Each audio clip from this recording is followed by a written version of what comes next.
Whoa. Hello. Good evening. How's everybody doing tonight? Pardon my stoner cough. How's it going? Bienvenue. Guten Tag and all of that. Hope everyone's doing all right. I've been better. I'm not horrible, mind you. But I'm not going to lie to you guys and tell you everything's just hunky-dory. Just been a day. What are you going to do? Dune was delayed. I know. It's just a day, dude. It's a day. Today was a day. And this is the end of the day for me. This is a therapy session for Paul's ego. This is a Paul's not going to sleep. And otherwise, Paul's probably just going to sit here and read Twitter over and over for 3 hours. Or I could do something semi-constructive and do one of these streams. And so here we are. Yeah, a day is a day, dude. A day is going to be a day, you know? What can you do? What can you do about it? Can't make a day not a day. Cyberpunk 2077 went gold. Good.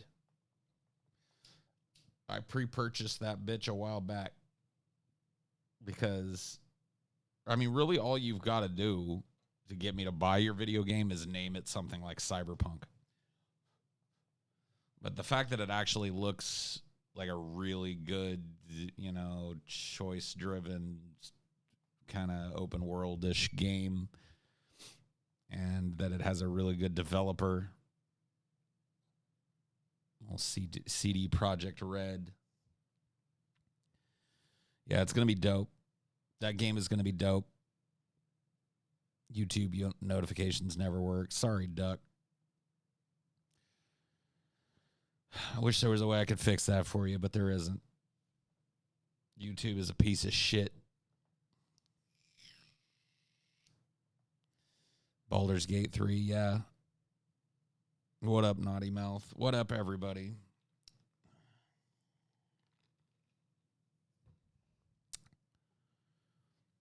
Why is my country flag in the stream? Because it's my country's flag, too. Dios mío, man.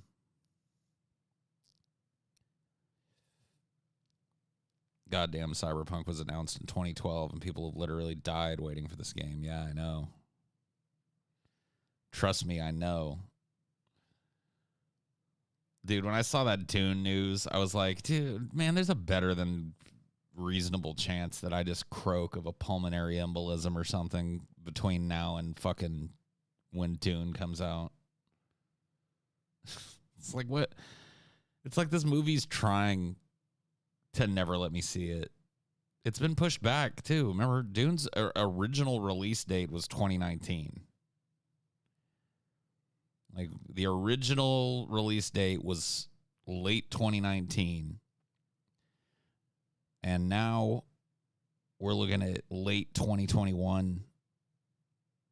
Embarrassingly, you just started reading Dune. Why is that embarrassing? Do you have a Switch? No, I don't have a Switch, bro. What do you think I should have for my dinner tonight, Paul? Whatever you're eating, I'll eat. Ooh, I had spaghetti. So there you go.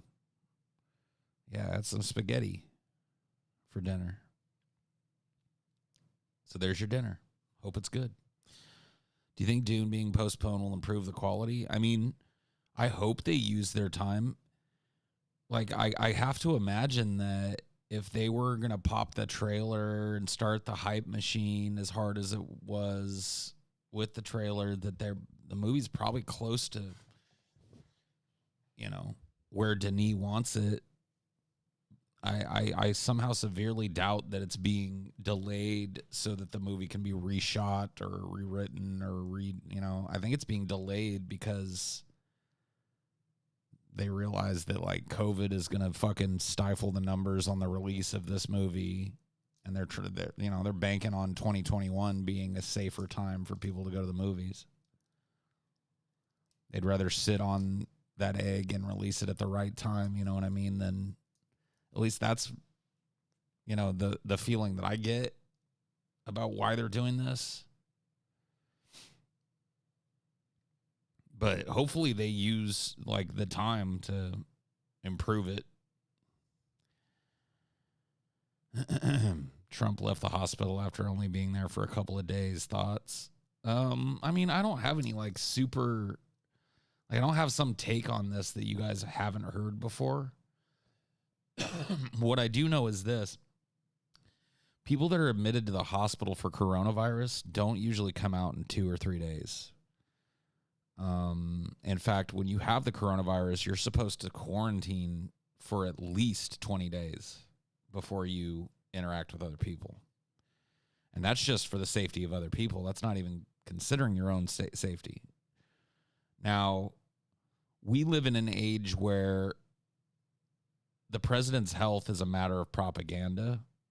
And so whether we can trust what his doctors said during the weird presser that they gave is kind of up in the air.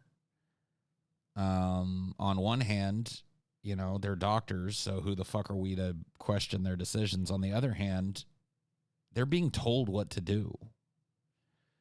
Like Trump, if they told Trump, like, you need to be here in this fucking hospital for probably 2 weeks, maybe longer, and being monitored and getting therapy, Trump probably said, absolutely not, it's not happening. I'm leaving in a couple of days, so get it done. Get done what you can get done because I'm leaving. And it's like, they can't like force him to stay in the hospital. So I think that's exactly what happened.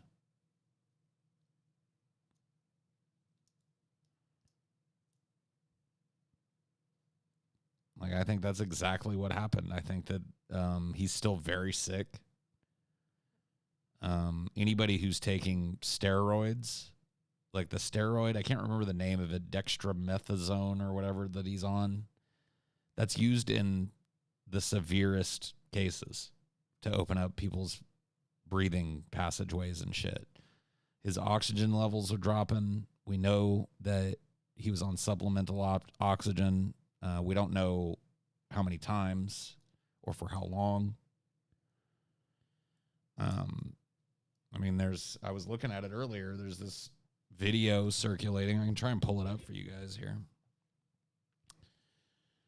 This video circulating of Trump struggling to breathe, or what looks like struggling to breathe, I guess. Gasping for air.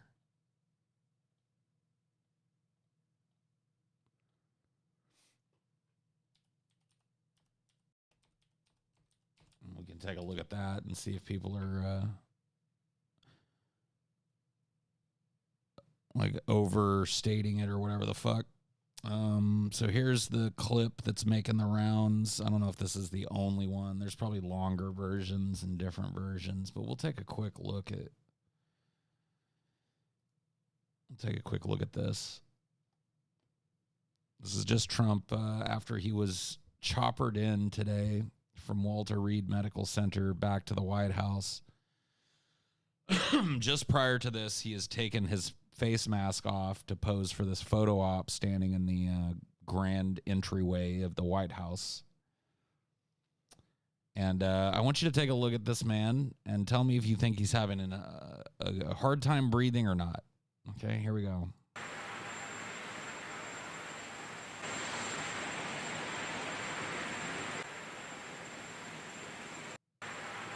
Okay, this is a really short one. I'm going to try and find the longer one, like that starts when he takes his mask off. Yeah, right here. This is a little bit of a different one. A little different angle on the situation. I'm going to mute it because all you can hear is this stupid fucking jet background noise of the helicopter or whatever it is. So here's Trump. He pulls his mask off of his face. Looks like he winces in pain here for a second. Looks like he's kind of gasping for air, having trouble breathing. And then he gives a very, very convincing thumbs up. So, yeah, I think Trump is still very sick. In fact, his doctor said that, the next few days are critical to him being, quote unquote, out of the woods. There's a lot of things we know about people, about COVID and how it kills people. Okay. One of the ways it kills people is organ failure. That's how Herman Cain died. Herman Cain had it and was, by all accounts, doing okay on it, was getting treatment for it, was breathing okay, and then just kind of died. And he died because the damage that COVID did to his internal organs was too much. And his body was no longer able to sustain life function, and he died. Trump is now, he tested positive, or we found out he tested positive last Friday. So today is, what's today? Monday, right? Technically Tuesday, I guess, but Friday, Saturday, Sunday, Monday, that's 4 days. There have been reports of people, they call it COVID crash, where it's like people go in, they get pumped full of the steroids and stuff, they get treatments, and it looks like they're doing better, and then the next day they're dead. Or the next day they're intubated, or the next day they're on a ventilator. So, dude is a very sick man. He has exposed, I don't even know how many fucking people unnecessarily, knowing for a fact that he's COVID positive. He's pulling his mask off, walking around in the house. Did that stupid fucking driving stunt where he exposed every fucking member of the Secret Service that was in the car with him unnecessarily.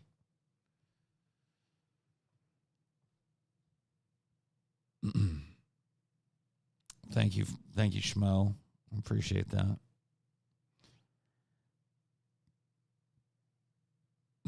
If Trump dies in like the next week or so, does Pence need to win an election? So the RNC will need to decide whether or not they want to nominate Pence for the election, which they more than likely will.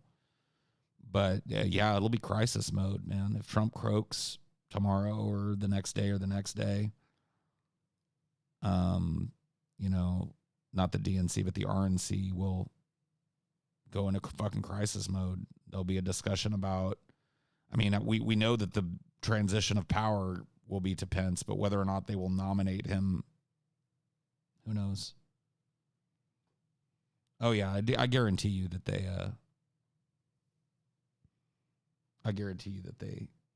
are already making plans for this. Has he used any hydroxychloroquine or claimed to? Yes. Trump admitted during a press conference that he was, at the time of the press conference, this is months ago, currently on hydroxychloroquine. So yes.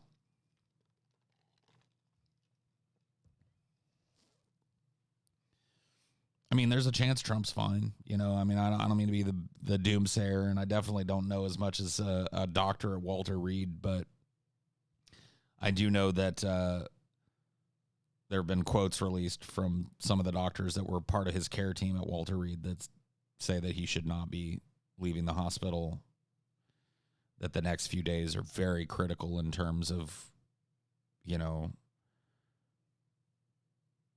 his recovery.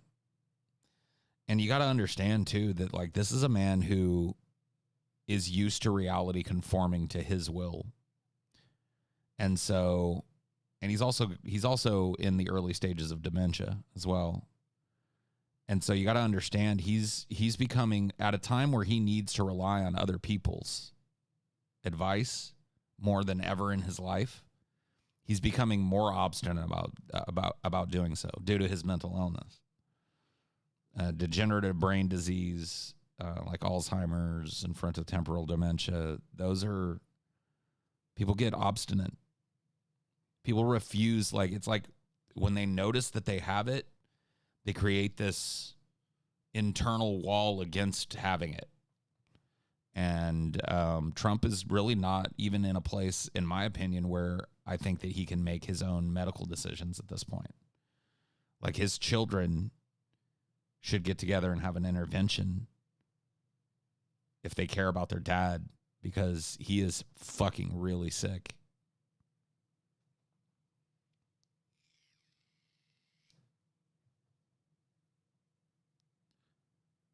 In multiple ways, and he needs help. It's almost like it's another issue that doesn't get brought up when I talk about this age limit in politics that needs to happen. At some point, this job becomes elder abuse. Like, Joe Biden is in no way, shape, or form fit to be the president of the United States. He is going to be fucking bedraggled by this job and put under enormous amounts of stress. And he's in his fucking 70s, dude. Same thing goes for Trump, man. Yeah, I read that in Vanity Fair, but I mean, you know, there's so much scuttlebutt on Trump that how do you know? But yeah, there was a Vanity Fair article that said that Don Jr., some private anonymous source that's close to the family says that Don Jr. has been trying to stage an intervention with Trump. Apparently for him, the straw that broke the camel's back was the weird motorcade tour he did on day 2 of his COVID diagnosis, where, you know, he said he was quoted as saying that Trump was acting crazy and that he had tried to get Ivanka and the other kids, Eric, on board with, like, hey, we need to sit down with dad and tell him, like, he needs to fucking chill. And apparently Ivanka and Jared Kushner and Eric Trump are just not interested. He was also quoted in that piece as saying something to the tune of, well, I'm not going to be the only one to tell him he's crazy. I'm not going to be the lone wolf here. Like, if you guys aren't going to back me, I'm just going to keep my mouth shut. That and the crazy tweetathon. Well, that was 100% steroids. I remember hearing someone tell me that they heard a doctor say one time, and this might just be one of those adages that just gets passed down, but I remember, I can't remember which family member it was, but they said that a doctor said to them that steroids will have you dancing all the way to your grave. So that tweet storm that we saw, where he was just all caps tweeting for like 3 solid hours, that was mania. That was steroid-induced mania. It makes you feel like you're Superman. But really, it's being introduced into your body because your lungs are failing to provide enough oxygen.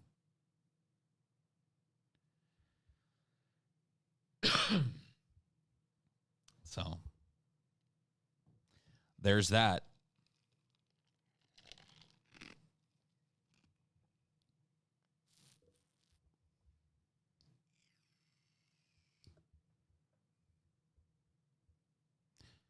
Yeah, he feels 20 years younger. Well, yeah, because he's pumped full of fucking steroids and probably painkillers.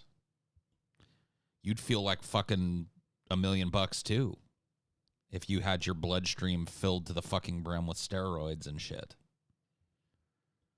Yeah. I took steroid best high I had. I honestly felt like amphetamines. Yeah. I mean, we already know that Trump relies heavily on amphetamines.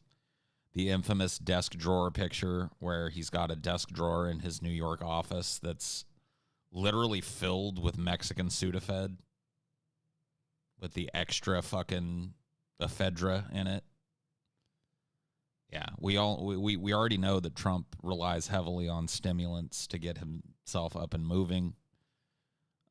He just spent 2 days in a hospital getting absolutely pumped full of one of the most potent stimulants that we have. That was shooped. That was not shooped.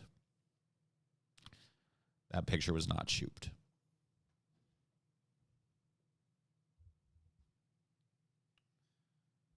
Trump calls for civil war and disputed election. will be wheezing and gasping. He'll be lucky if he makes it to the fucking election. Like this dude, like I'm being serious with you. He has so many comorbid factors. Like, yeah, he's got the best fucking medical care that you can get in America, but that ain't, so did Herman Cain. That ain't going to save him. This disease could very well kill him tomorrow, the day after, a week from now, 2 weeks from now. The damage that this virus is doing to his body, there's no way for doctors to know how bad it is. I mean, some of the internal organs that they've taken and examined from COVID-19 patients are fucking horrifying. Horrifying. The damage, horrifying. The damage it does to your lungs, your internal organs, your liver, your kidneys.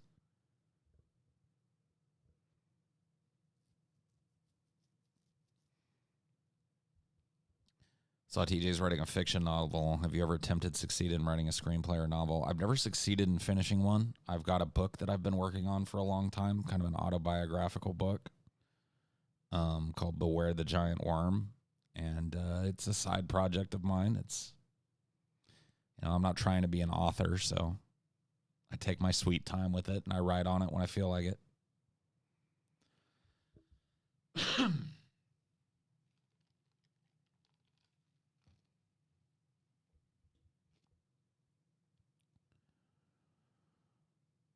Off topic, but I like the lighting. Oh, thanks. Yeah. I mean, I just fucked around and used the lighting that I had here to try and make it look a little better.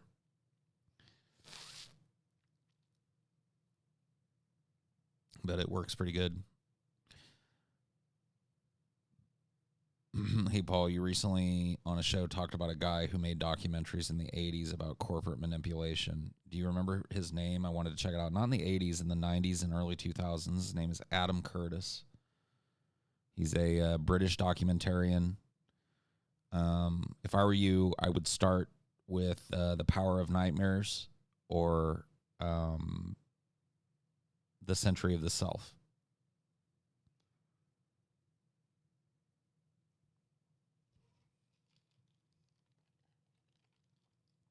I've had Thai curry. I don't know if it was a yellow Thai curry or not, but I have had Thai curry before.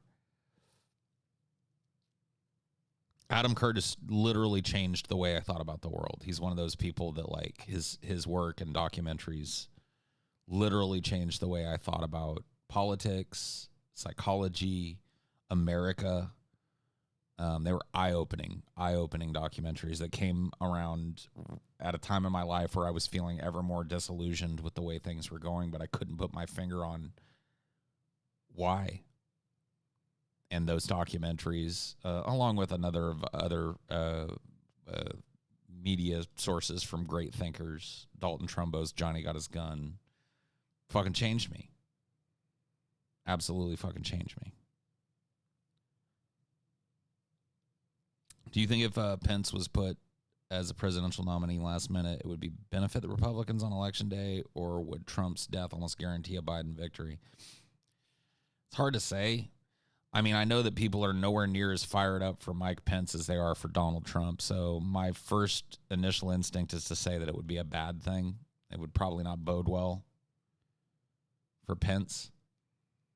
But it might go the other way. It might be that, like, all of Trump's supporters vehemently turn out for Pence because he's the closest thing to Trump they can get.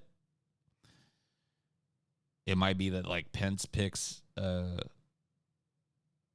like Ivanka as his running mate or some shit. I mean, that could happen. Pence picks Don Jr., or Eric Trump, or Ivanka as his running mate.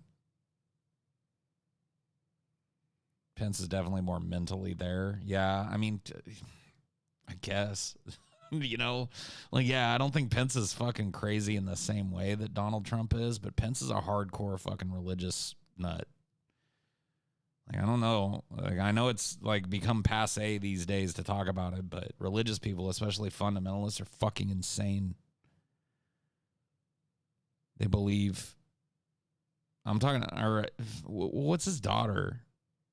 Ivanka is Slovenian. What is she? Was she born in Slovenia? I thought Ivanka was American. Pence will use executive order to ban abortion. I doubt that, but never underestimate the fucking craziness of religious conservatism.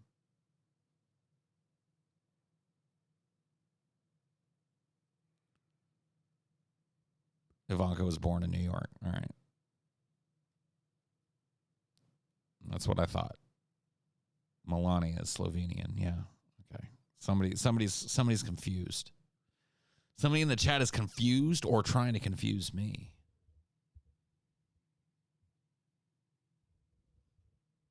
Better watch yourself, boy. I got my eye on you.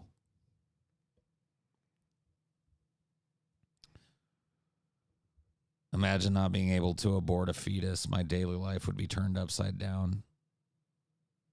I mean, that's not really what it's about, is it? I mean, I don't know if you're a woman or not. I'm going to guess you're not. So one way or the other doesn't really affect you much either, does it? Unless by some shocking happenstance you trip and fall into some pussy and end up with a baby on the way that you don't want. Then you're going to be glad that there's abortion rights.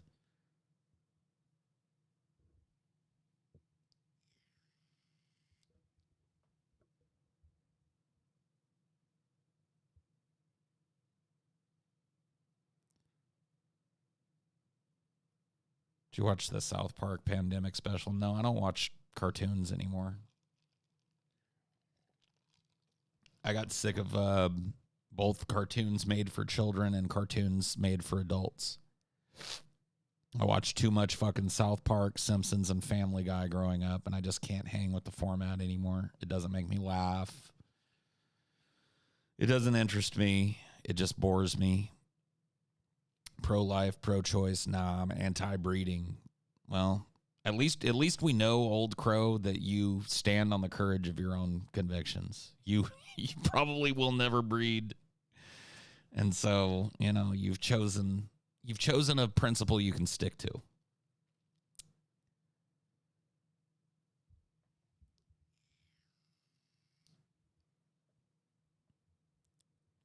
Senior Pool, it is dope to see you in full man bun form, rocking that gold tooth and slanging that Hugh Hef energy.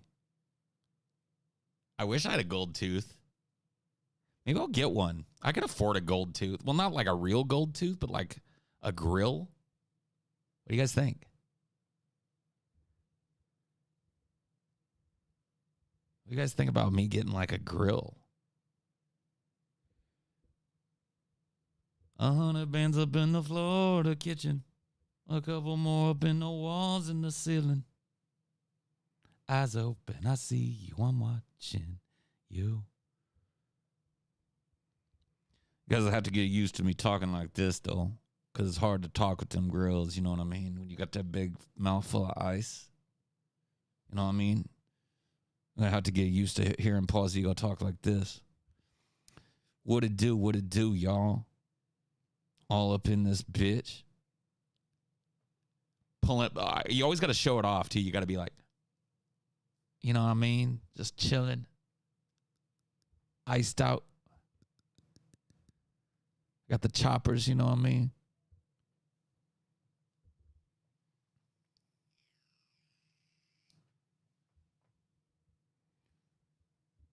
You got a couple of with neck tats. Neck tats wouldn't be all that great on me, though, because you don't, I guess they would.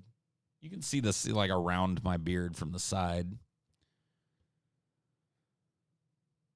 I could get face tats too, yeah. Get something put underneath my eye. You know, like some fucking saying or something like salty. You know what I mean? Get a little cross right here, in the middle of my forehead. Get like stay salty underneath my eye. Maybe a teardrop on this one.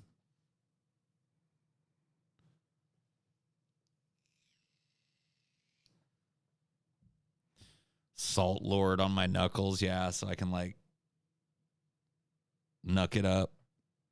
I actually do want to get my arms and hands all tatted up. This is something that I've wanted for a long fucking time. So there's a good chance that I'll show up at some point with some work done.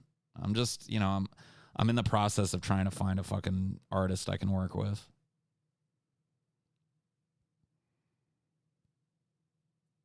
You ever think there will be a Las Vegas DFF meetup?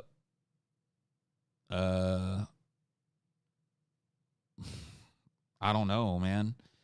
I would have said hell yeah, 9, 10 months ago, but now I don't know if there's ever going to be a DFF meetup again, dude. I had a dude hit me up in one of his one of my streams. I was talking about wanting a tattoo, and he's a tattoo artist. He sent me his Instagram. He's great, and he was like, "Dude, I'll tattoo you anything you want for free." But he lives in fucking like Pittsburgh or some shit. It's like, how? I guess I could pay to fly him in. You know what I mean? If he's gonna tap me for free, then just pack up your gear and I'll pay for your fucking plane ticket and hotel and just fucking stay here for a week and tap me all the fuck up. Tap me, daddy.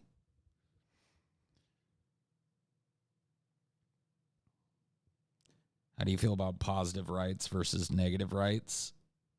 I mean, you'd have to explain the concept. I don't really have a grasp of the concept. DFF Zoom meetup and a school Zoom. Just all join. Oh yeah. Let's all invade some poor 3rd grade teacher's class. Have a DFF meetup in their Zoom.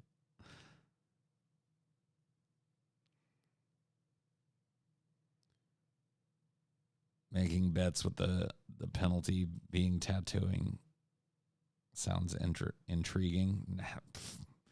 Dude, I would never, ever make a bet that if I lost it, I had to get some stupid fucking tattoo.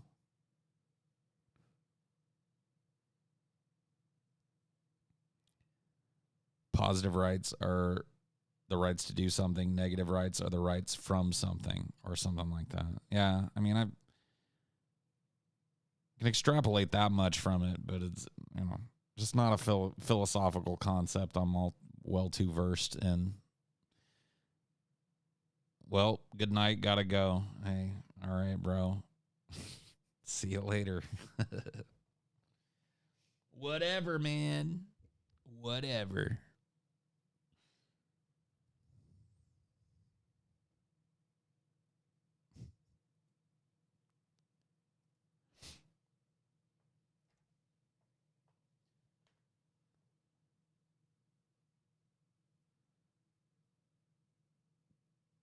No, not on me, man.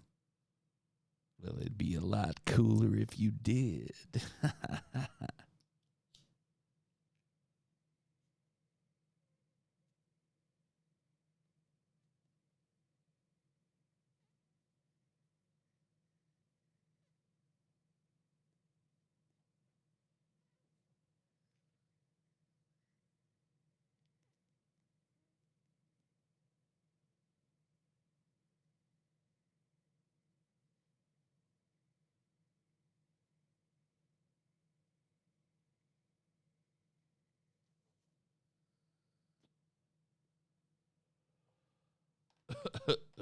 Excuse me.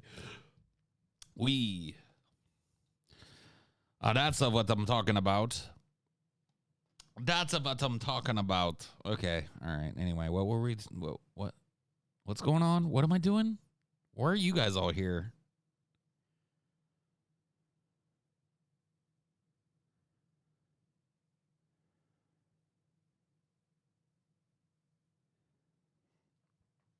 I'm still kind of disappointed I missed the patrons only. Highdeology seemed like quite a good stream. It was fun, man. I need to do those more often. It weeded out the undesirables pretty well, if you get my drift. If you pick up what I'm putting down, them undesirables.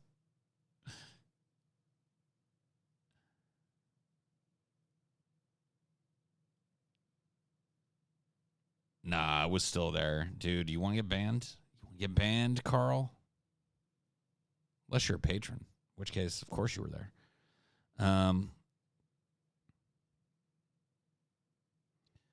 The stream DFF was good. TJ needs a new computer, though. I mean, he doesn't even really need a new computer. He just needs to not be a boomer with the one that he has, honestly. Like, I've got a feeling if TJ, like, took that computer completely apart,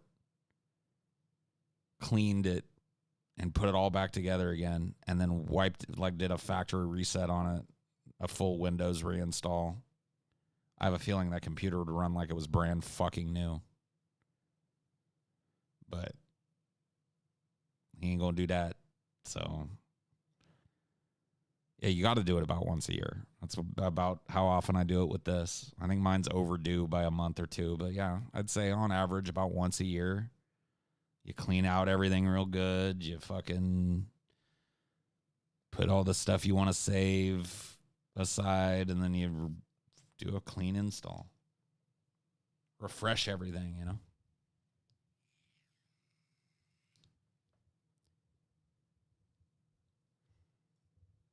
My roommate asked if I wanted a slice of homemade pizza. I said yes, but I'm not hungry, so I'm going to give it to the raccoons. What? Dude, where are you?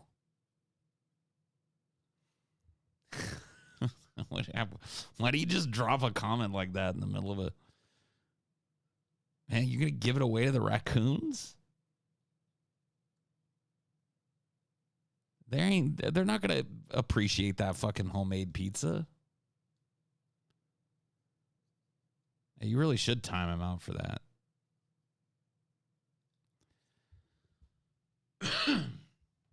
You really fucking should. In fact, oh shit, you're in trouble now. Timed. I always wake up my cat with your cat staring at you. Oh yeah, dude, cats will get right up in your face. They'll get like right in your face and you'll wake up like you're like, what?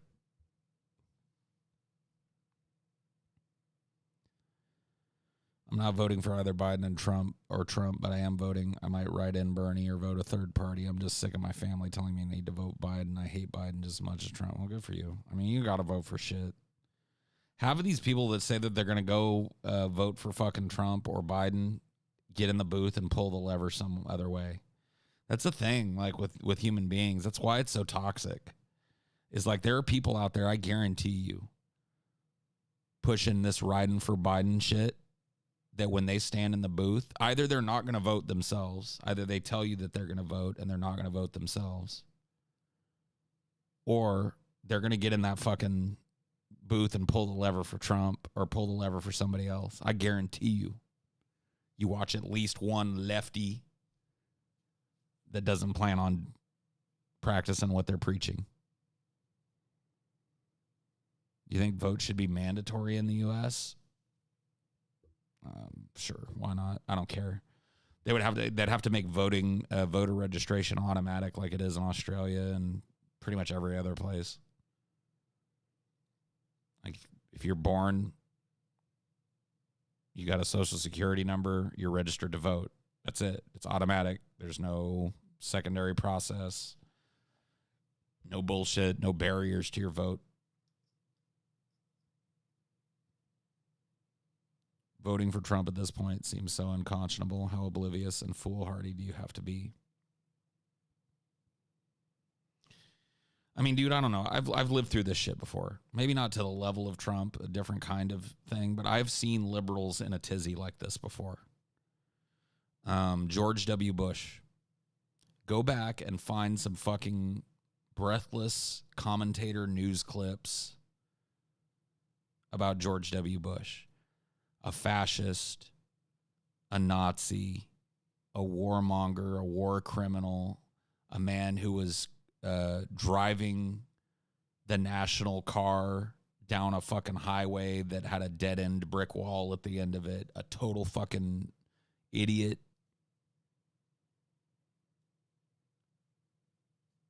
Some of that was true. Yeah, some of the shit they say about Trump is true, too. I'm talking about the sentiment. I'm not talking about The criticisms are true, but I've just seen liberals all up in a fucking tizzy about these politicians before, like they're the second coming of fucking Hitler.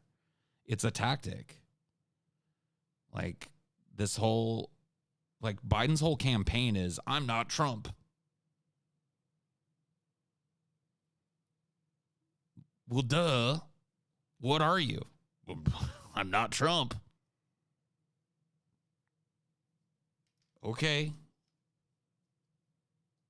Trump's actually a fascist, though. So is George W. Bush.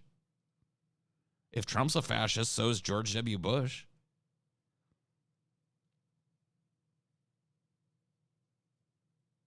Oversaw the Patriot Act. Started wars based on false information for profit. He's a fucking fascist. So, meet the new boss, same as the old boss. It just doesn't affect me the way it used to. When I see liberals like doing the, oh, this man is going to destroy us. He is uniquely evil in the history of United States presidencies. There's never been a time more important than now, more impactful than now. Trump is the single greatest threat, not just to the United States, but to the planet. And it's just like, erase Trump, put Bush in there. And I've heard it all before. I've heard the song and dance before. Oh, I've seen this one. This is a rerun, right? I've seen this one.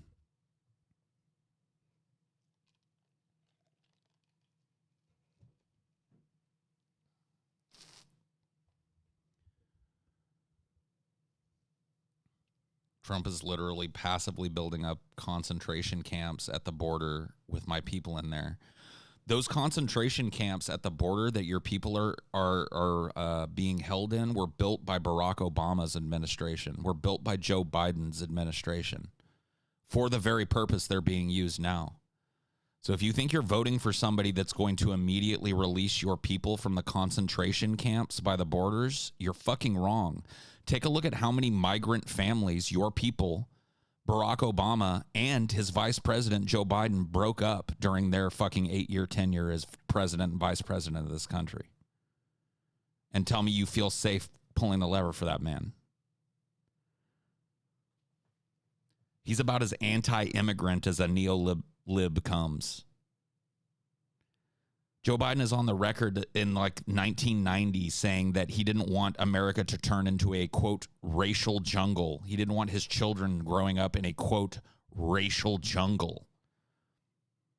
The dude is blowing smoke up your fucking ass. He doesn't care about you. If that's actually true, and it's your people down there in those fucking concentration camps, guess what? Biden ain't gonna fucking turn the key on them. You've got no reason to believe he will.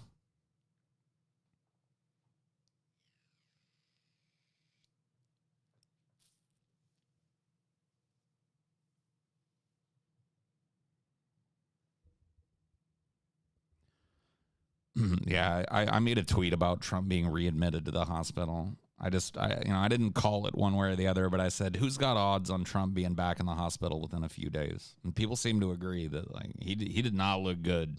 We watched that little clip earlier. He's a sick dude. And this is a no joke virus. And all them steroids they've got him on, they're not curing it. It's still in there. It's still ravaging his fucking internal organs as we speak.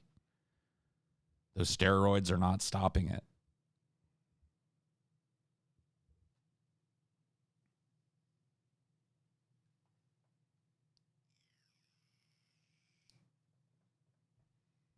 Trump acts like he cares about the American people. See, that's the thing. Like, you think that there's this huge gulf that doesn't exist. I was a straight out adult during all 8 years of George W. Bush's presidency. I remember the way that the liberal left talked about George W. Bush when he was in office.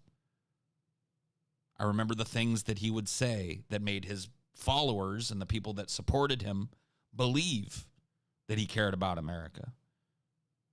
And then I would hear the liberals take other things that he'd said to show that he didn't care about America. You have to understand that for younger people, this seems like this is new, fresh, fucking horrible thing that nothing like this has ever happened.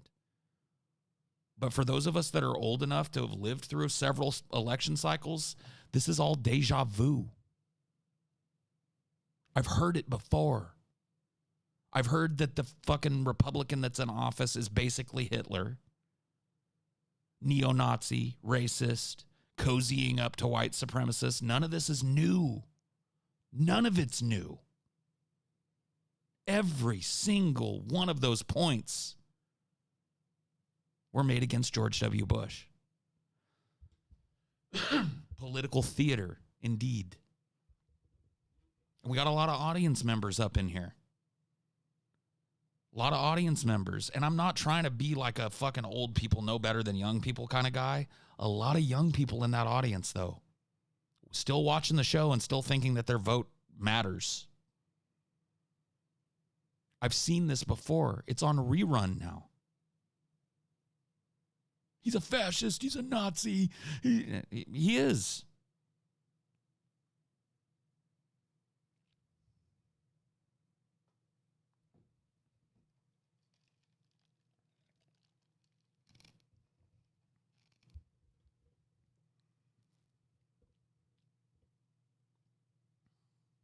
So, I don't know what to say. There's it's an argument that's real frustrating for me, but I engage in it in good faith. I tell people why I believe what I believe. I outline why I believe what I believe. I spend hours and hours and hours doing it, talking about it here, tweeting about it, using any platform I've got to talk. People think I've got this willy-nilly fucking, political position that I just pulled out of my ass. I've been this way for years, man. I've been talking the same shit. Go on this channel and watch the video titled American Ashamed. Watch the video titled Paranoia. I've been talking the same shit for like 10 fucking years at least. 11 now. Closer. Like, this is not a new thing with me.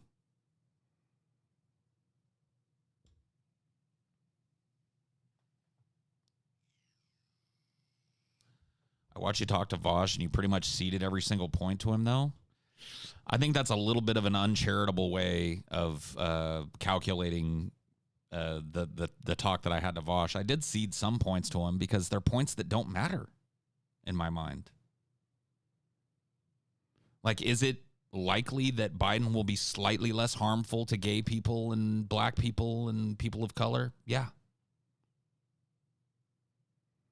I cede the point. Is it also likely that he's going to continue us down the road of neoliberalism and corporatocracy? Yeah. Yeah, it is. It's like, so, I'm not, for number one, I didn't go into the Vosh discussion looking at it like it was a fist fight. And the fact that people turned it into one is silly. And, number two, I think that that's way uncharitable to say that I ceded every point to Vosh. We had like a 2.5 hour conversation or a 2 hour conversation. Maybe even longer. You got to pull your head out of your ass and start like actually watching things and stop reacting to things. That's my advice to you and anybody that agrees with you.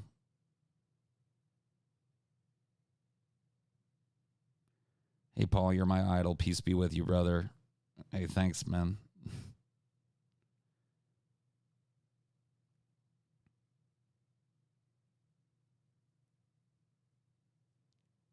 I liked how they said you were future doomer Vosh. Yeah. Vosh in 15, 20 years. I mean, it may be true. I am still dieting, yeah. I'm doing it very differently this time. I don't really like talking about it a lot, but I'm committed to losing weight at a very healthy pace. like, and a healthy pace to lose weight is like a pound a week. And I'm pretty sure I've kept with that. Paul, I watched your debate with Vosh, and he convinced me that his position was better. That's fine. I have people that have reached out to me that said they watched my talk with Vosh, and I convinced them that my position was better. I mean, it's not.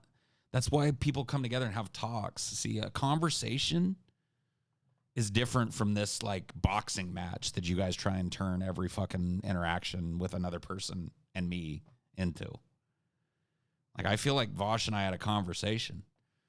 And in conversation, sometimes you get like frustrated with one another. I think it was frustrating for both me and Vosh towards the end because we were kind of just dancing in circles. He was telling me like, I'm doing it, you know, it's the calculus of harm reduction. And I was telling him that I don't think in the long run it is harm reduction. I think in the long run it's harm creation. And we were just kind of spinning like this, and we both got frustrated with it, and that was that, you know. What's your opinion on punch a Nazi? I don't think you should punch anybody. I don't think punching anybody is the answer, unless that person is fucking trying to snatch your girlfriend's purse in front of you or something. Punch that dude. But no, you don't punch a Nazi. I also don't lose any sleep if a Nazi gets punched, though. So I guess I'm a little bit of a hypocrite. If I do see a Nazi get punched in the face for no reason, you know, I don't have a wave of anger come over me. Let's put it that way. I'm like, okay, well, you're a fucking Nazi, so get stuffed. Would you concede Vosh's point of Trump threatening First Amendment with military on protesters? Does it ultimately matter to you or not? I would not concede that point to him because I not only think but know that Biden will do the same. So you mark my words. You can write this down in the book of whatever and come back and check this. Okay, if Biden gets elected and the BLM racial injustice protests continue in these cities, he will send in the troops. Obama sent in the troops against the Native American people at Standing Rock who were protesting the building of the Keystone oil pipeline through their tribal lands and the destruction of places that were sacred to them in order to do that. And Barack Obama, who's vice president, who's Obama's vice president again? I always forget. Rolled in the fucking federal tanks on those people. So if you think Joe Biden is going to be some fucking great guy, ain't going to happen, dude. And if you want proof of this, take a look at other liberals too. See, this is one of the weirdest things that liberals come up with because they're like, man, this guy's going to use the military against us. How much more do you want? And it's like, do you know anything about American history? 1964, the Watts riots, the National Guard and the Army were sent in to shoot at people and kill people in the streets. Who was the president? LBJ. What's his political affiliation? Democrat. 1992 or one, as either one or two. The same fucking area, South Central LA, erupts. The National Guard is sent in to shoot at people. Who's the president? Bill Clinton. 2009, Standing Rock. The National Guard is sent in to break up a fucking peaceful protest on Indian land. The president? Barack Obama. So this idea that libs, especially Joe Biden, isn't going to send the fucking troops, you're smoking crack if you think that's true. You're historically illiterate if you think that's true. Obama called in the military on the Occupy protesters. Yes, he did. And supported the New York, the NYPD in brutalizing those people. Stood by and did nothing. While the NYPD dragged people by their hair and kept them locked in paddy wagons while they pissed and shit themselves for hours.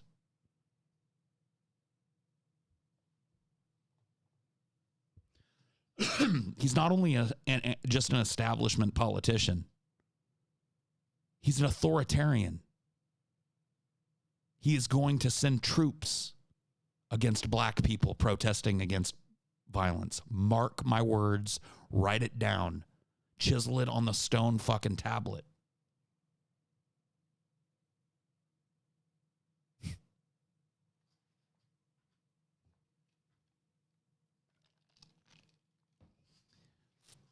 You think, yeah, Kamala, yeah. You think Kamala is going to like caution restraint when it comes to shit like this? What would lead you to believe that? That bitch put mothers in jail for truancy because they were too poor to get their fucking kids back and forth to school and shit, or too poor to fucking take care of their kids.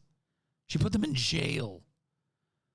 She oversaw, as the attorney general or whatever the fuck she was in California. I think she was the California attorney general. She oversaw the locking up of hundreds of thousands of low-level pot users. Nothing about this is new. That's my point, is that everybody is treating this. Whenever people try and fucking talk me into voting or call me a fucking idiot for not voting or say my position is to just sit around and smoke pot and do nothing, I feel like a lot of these people think that what we're dealing with right now is brand new. Nothing like this in history. Bullshit.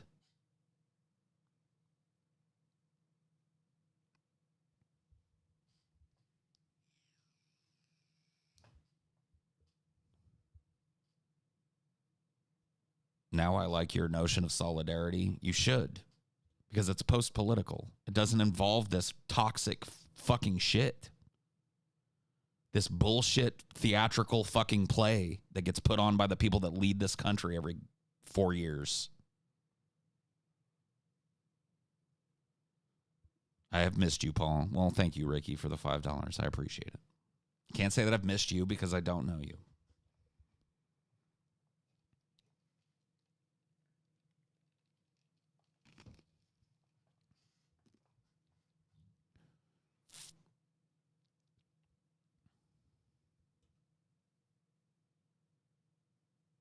I missed a super chat near the start. I don't even think I'll be able to go back and see it at this point. So apologies to that person. If it was you that sent the super chat, just let me know. And, I'll read your comment. We sometimes have politicians who are anti-establishment too, but they usually lose. Yeah, they usually lose because they're scuttled by the establishment. What do you think happened to Bernie these last 2 election cycles? Do you buy the party, the official story that Bernie just lost fair and square? Because I don't. I've seen proof of that. They scuttled Bernie because he was an anti-establishment candidate.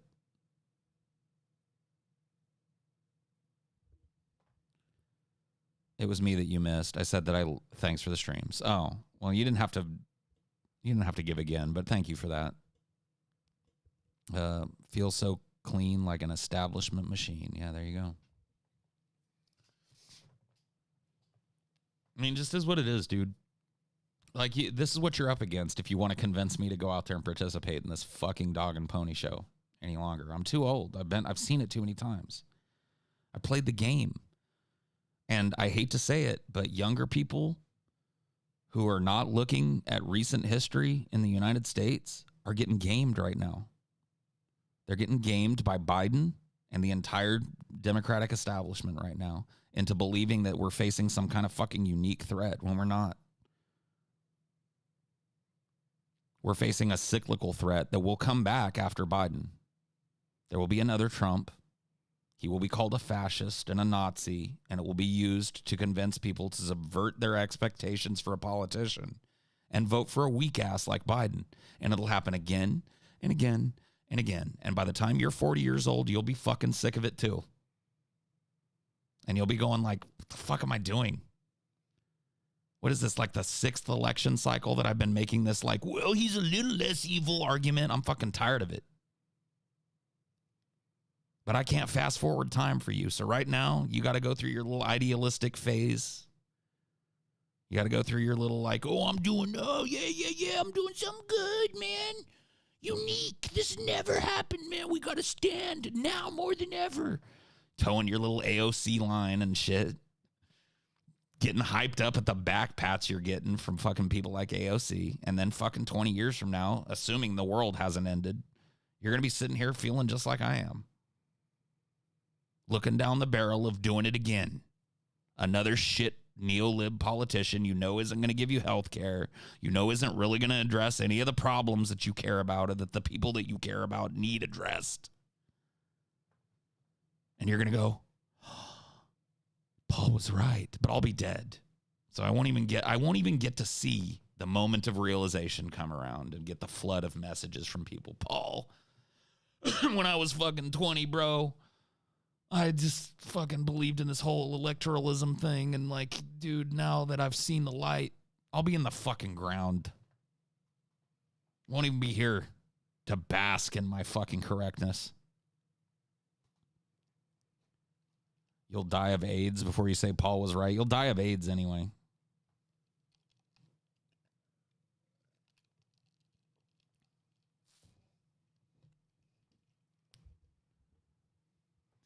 Paul, am I wrong to believe that Bush was a worse president than Trump?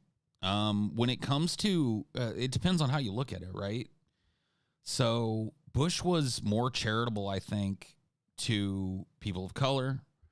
Bush was less of a stoker of white nationalist, fires. He did it. He cozied up to them and didn't denounce, people who, what do they call that? I'm brain farting on the word. Endorsed him. David Duke and shit. He pulled the same shit that Trump did when it came to that. Stayed coy on it. He wasn't as much of a dog whistler when it came to shit like that, but George W. Bush oversaw the greatest blow to freedom of speech, expression, and freedom of unreasonable search and seizure and the right to privacy that this country has ever seen. He started not one, but two wars that rage to this day. To this day. The longest wars that America has ever been involved in. He started both. So,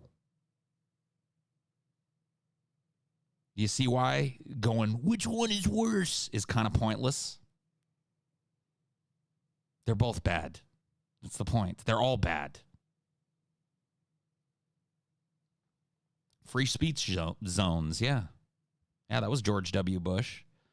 George W. Bush started setting up, especially around Republican events, these things called free speech zones that he had the local police enforce, where people would be moved a block away from the event and put behind a fence. And they could protest there. Hey, hope you can hear me 3 blocks away. Bush is a war criminal.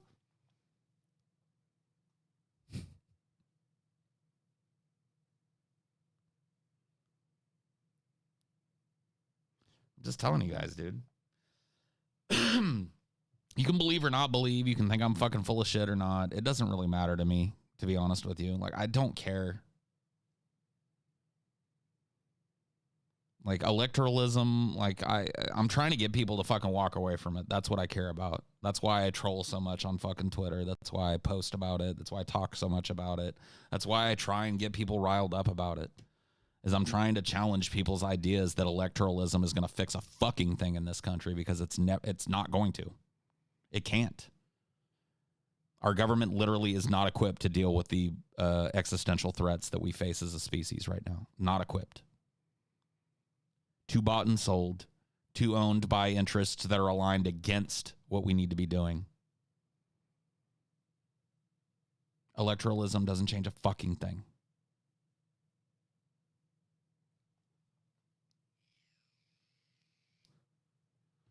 The problem, Paul, is you're going to get the smart people to not vote, and that'll just empower the stupids to elect evil stupids. Let them. Let them. Do you think it's smart for smart people to be engaging in a process that's fucking themselves over and the country and the world besides? The smart people right now that are voting for Joe Biden aren't acting very smart. They're not reading their American history. They're not looking at the very, very, very recent political history in this country. They're not acting like smart people right now. They're acting like the stupids. You think that's better? You think it's better to line up with the stupids and elect the stupid than it is to just walk away from it and use your fucking political acumen and your power and your voice to the best you can to advocate for a new way?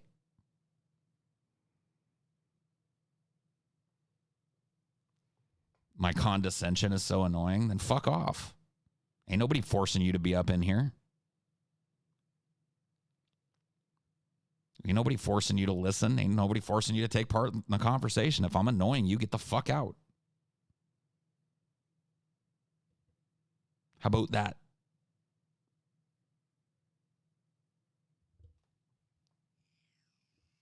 Oh, yeah, dude. A lot of these people are big mad, but not a single one of them has fucking undercut a single thing that I've said.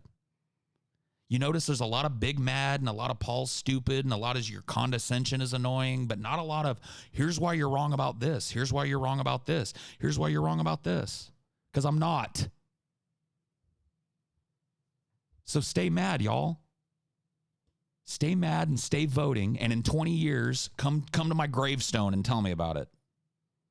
Tell me how it worked out for you.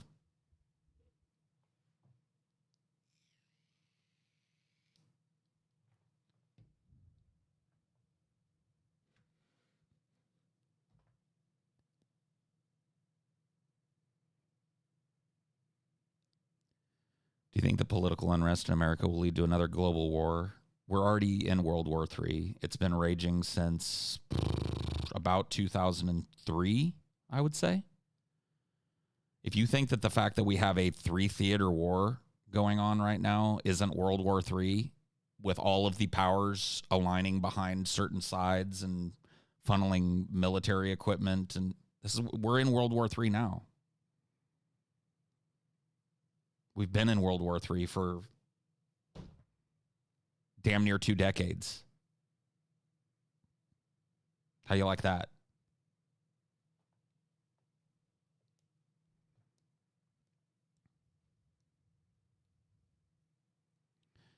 Yeah, I've made arguments, but you're just dismissive. You have no interest in being challenged. You just want to sit in your hovel of misery? What? The fuck does that have to do with what we're talking about? Why is it that people like you cannot fucking counter my arguments and you have to just assume you resort to pointing fingers and assuming that I live in a hovel of misery? Like, I don't mean to brag, but I bet I live in a nicer fucking house than you do. I mean, you put me in that fucking position. This ain't no hovel. Why is it? Why is it that people like you that disagree with me on this cannot attack my argument? You have to attack me. I'm lazy. I'm stupid. I'm just a depressed guy who's given up. Never mind the fact that I'm spitting truth.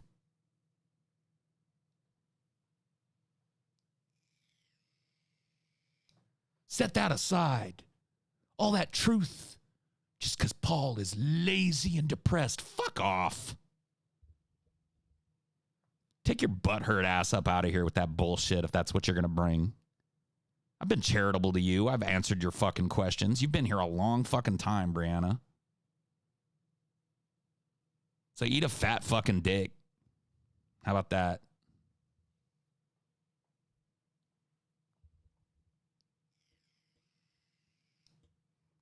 This ain't even angry Paul. This is just fucking annoyed Paul. You've seen angry Paul maybe once or twice. You wouldn't like angry Paul. Angry Paul is a mean motherfucker. And that's just the truth.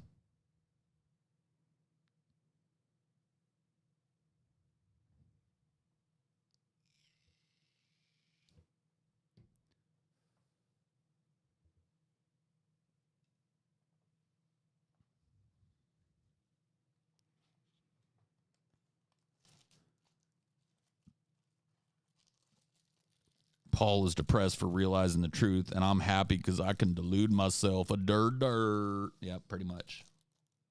Eat a fat dick. Go vote for Biden and eat a dick on the way there. Stop by the dick store on the way to the polls and grab a big fat one and eat it, and then just go vote for Biden. I don't give a fuck. You want to pretend like you're doing some fucking great revolutionary act by voting for an old corporate vampire?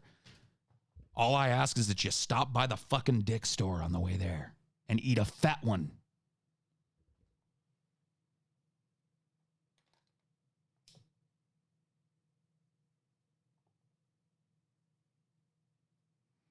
Big old fat, stinky, cheesy one. Extra smegma, please. And then go in there like a good little fucking drone and pull the lever for your fucking oppressor like a good little fucking corporatist and pretend that you're doing something revolutionary and LARP online. And then guess what? When it shows up, when it comes time to do this again in 2 to 4 years, do the same thing again.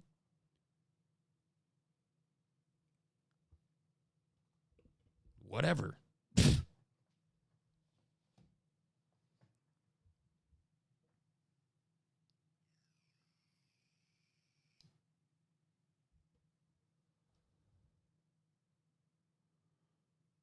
I did a democracy.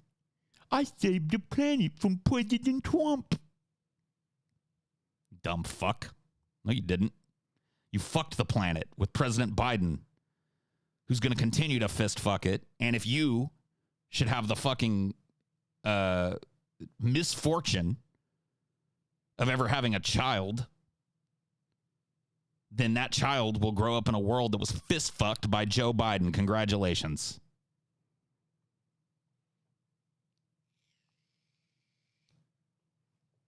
Biden takes fossil fuel money. Biden takes pharma money. Biden takes money from everybody that's aligned against you getting health care, you getting a fucking clean place to live, you having fucking the right to a good job and a roof over your head. Biden takes money from every single motherfucking corporation that is aligned against that. So go pull the lever for him, dupe.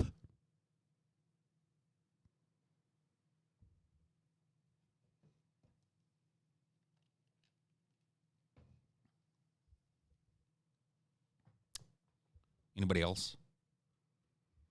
And see, that's me reacting to somebody that didn't even try and refute any of the points that I made personal attacks against me because I hold this position. That's what I spend my time doing, is fucking on people who, when I bring them the reality of the political climate here in the United States and the way that it's gone and the history of it, they call me stupid and lazy and say that I live in a depressive hovel.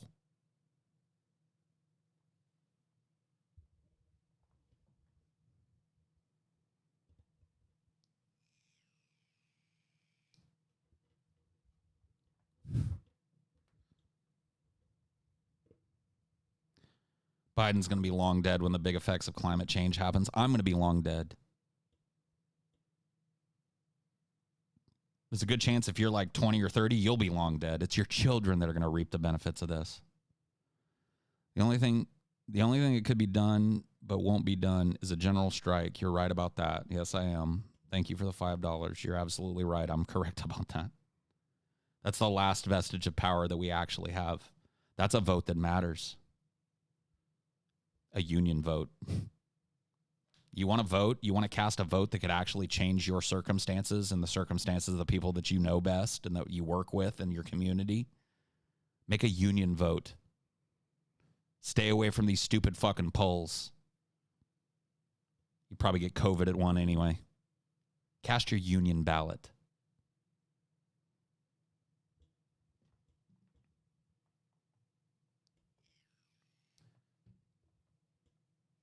Yeah, that's a good point. You reminded me of that good song. I'm going to play it for you guys. Even though it's probably going to get me beamed, I'm going to play it anyway. Because it's time that people start thinking like this. Listen to this song.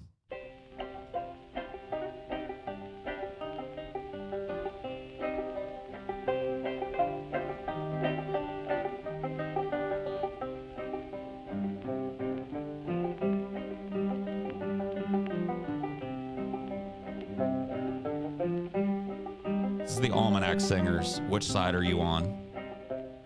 Come all of you good workers, good news to you I'll tell of how the good old Union has come in here to dwell. Which side are you on? Which side are you on? My daddy was a miner and I'm a miner's son, and I'll stick with the Union till every battle's won.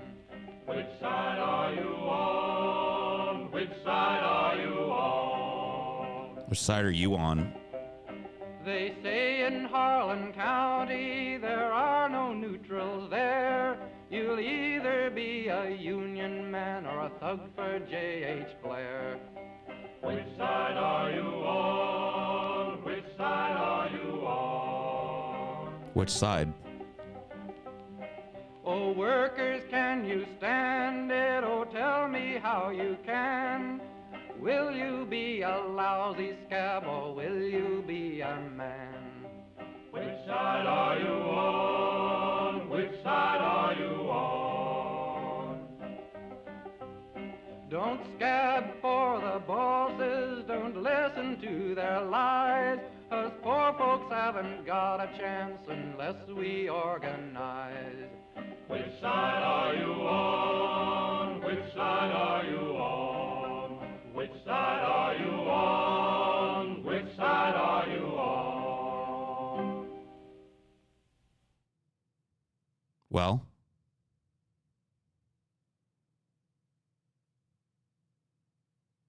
time to start asking yourself that question.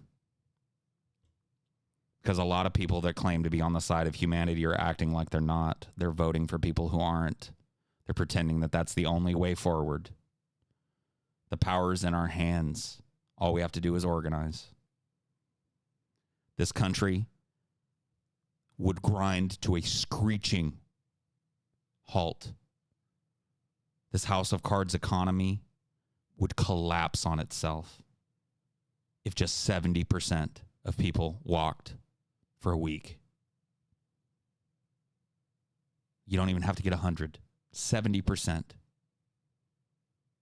That's the number. You get 70% of people to walk for a fucking week. You get whatever you want. You talk about concessions. You talk about jerking the choke chain the other direction. They've been jerking your choke chain your entire life. Wouldn't you like to grab that chain and jerk theirs? Well, there's one way to do it, and it has nothing to do with going and voting. Hit them where it hurts. The wallet. It doesn't hurt when we play ping pong with two parties that are essentially the same. It helps. That's why corporations donate to both candidates. Because they know that either way they're getting their fucking lunch. Hit them in the wallet. It's the only language they speak anymore. When I say they, I mean the owner class, the elites, the 1%, however you want to put it. That's the language they speak is money. And the only way that you can sit at the table with them is to speak that language. And guess what? You ain't got the pockets deep enough. But you and 70% of the rest of the workers on in this country do. Which side are you on? Whose side are you on?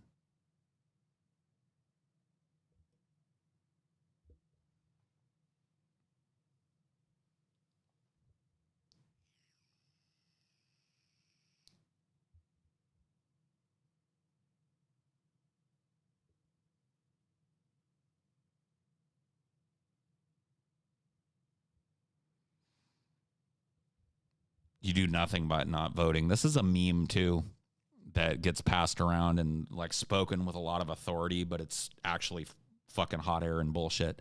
Let me tell you what would happen if we had some turnout like 10%. The political class would shit itself.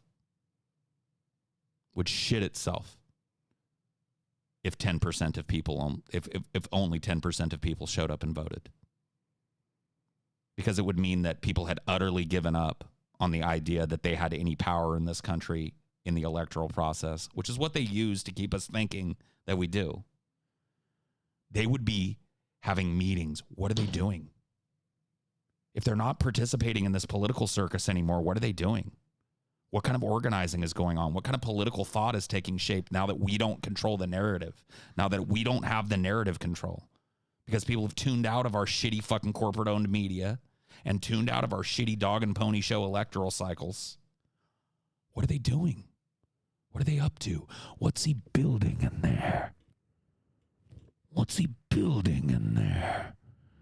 We all have a right to know. It affects us all. What's he building in there?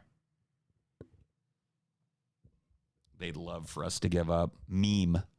Nice meme, but doesn't really hold water.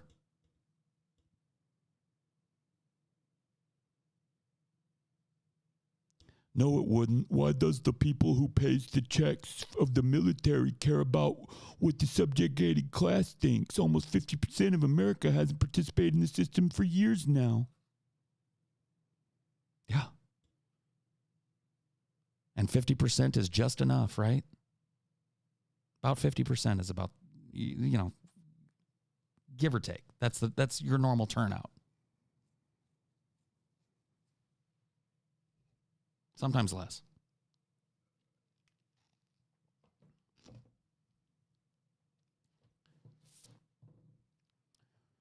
So this idea that you do nothing by not voting is silly. You send a message that you are no longer enthralled by the soap opera that they put on for you, where they pretend to shuffle leadership around but continue to march towards a corporatist nightmare that fist fucks the earth. That's something. Then, because you're not spending all your time simping for Biden and Kamala Harris, you could actually be politically organizing at the community level.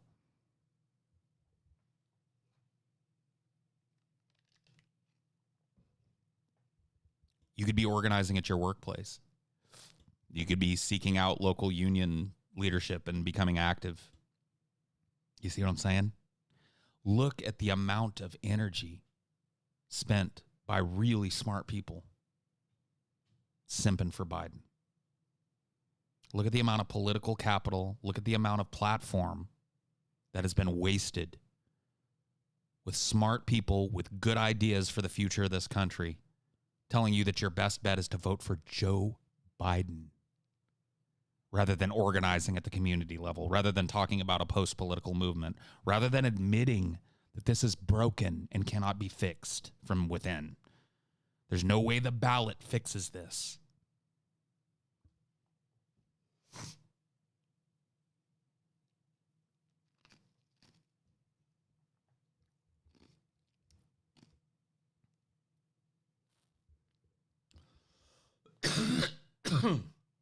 I swallowed a hair. There's a hair back there. Oh, isn't this the worst? There's a hair.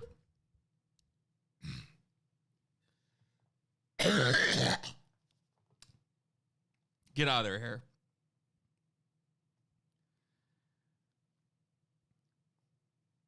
Either go down or come back up.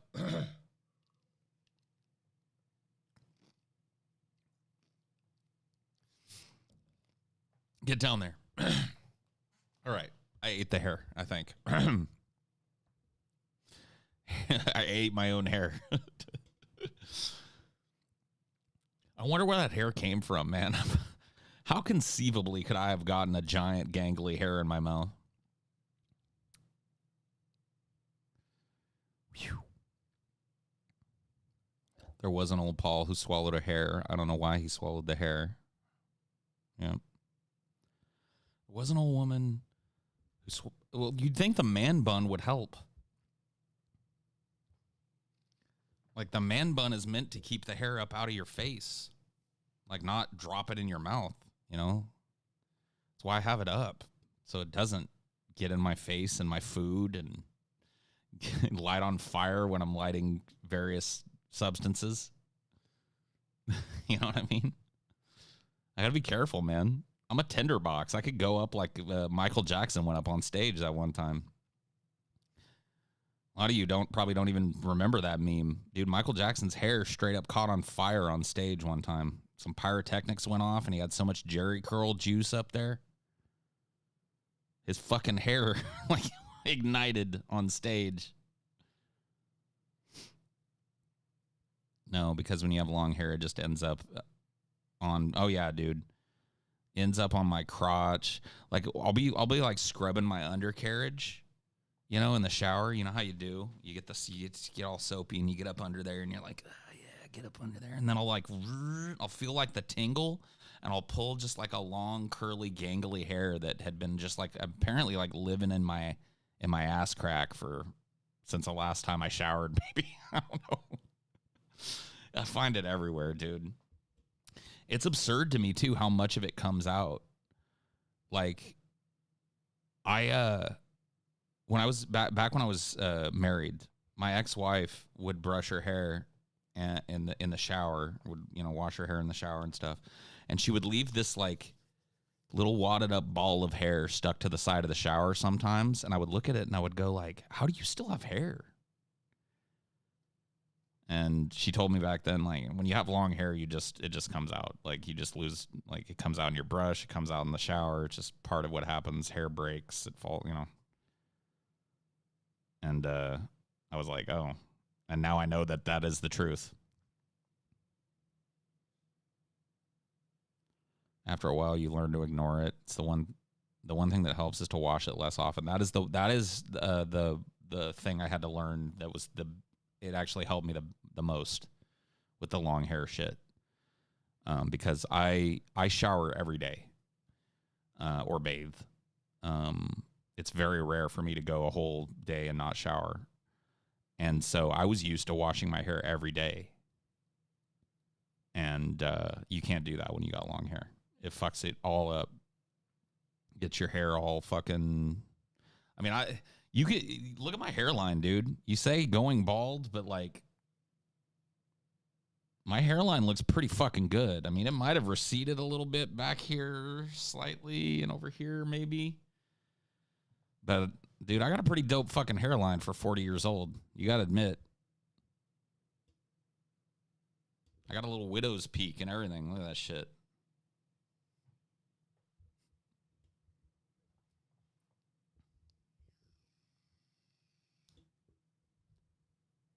Yours is better than mine. I'm in my 20. Dude, genetics.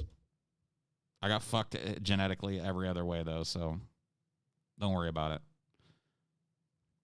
I've organized at my workplace with the SEIU chapter here. I'm involved with my local Democratic Party. I'm sorry I insulted you. I just get really irritated with the way you talk about your position. That's fine. Don't worry about it, Brianna.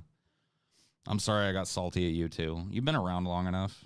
You know, you didn't get banned. I didn't call for your banning. It's just I hear that shit all day, dude. It gets frustrating. It gets frustrating when people attack me and not my arguments because I spend a lot of time putting my arguments out there and making those arguments, and to have them completely dismissed in favor of somebody saying that I'm just depressed or lazy, it's just, I hear it all day. Just tired of hearing it, you know? Nothing personal.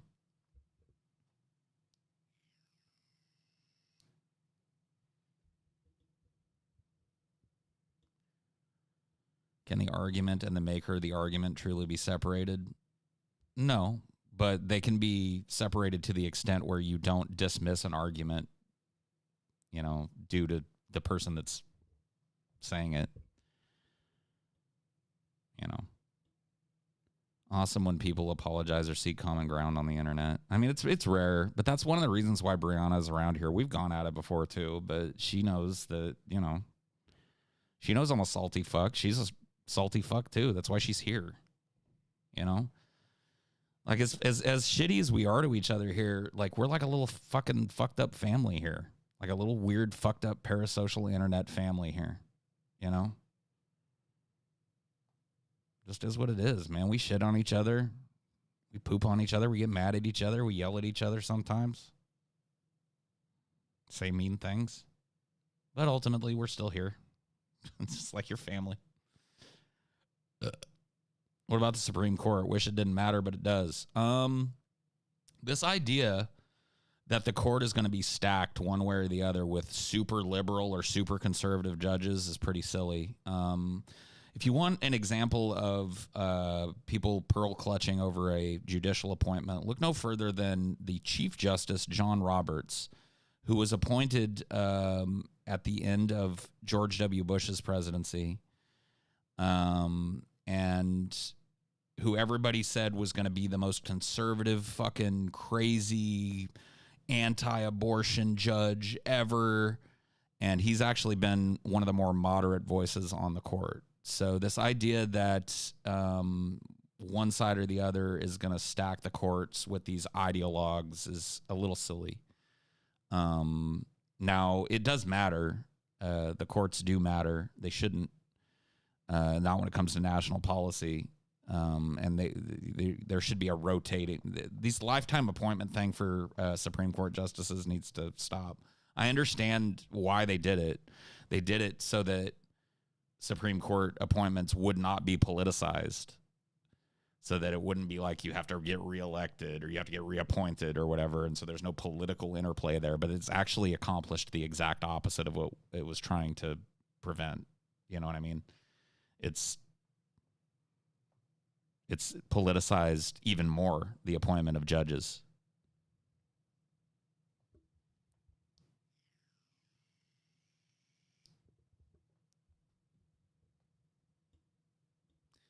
Everybody in government should have a mandatory retirement age. I place it where the corporate mandatory retirement age used to be at 65. I talked about this on Twitter and got a bunch of people big mad too. But I like, there's a reason corporation now, TJ pointed out in that thread on Twitter that it's becoming less and less common. It still happens, but major corporations used to literally force people to retire at 65. The reason is because old people make impulsive decisions and are cognitively impaired, and that's bad for business. So if it's bad to have somebody that's old and impaired and cranky and irritable and impulsive at the head of a company, why is it good to have one at the head of the United States, at the head of the government? Mandatory retirement age of 65. Nobody over the age of 60 can even run.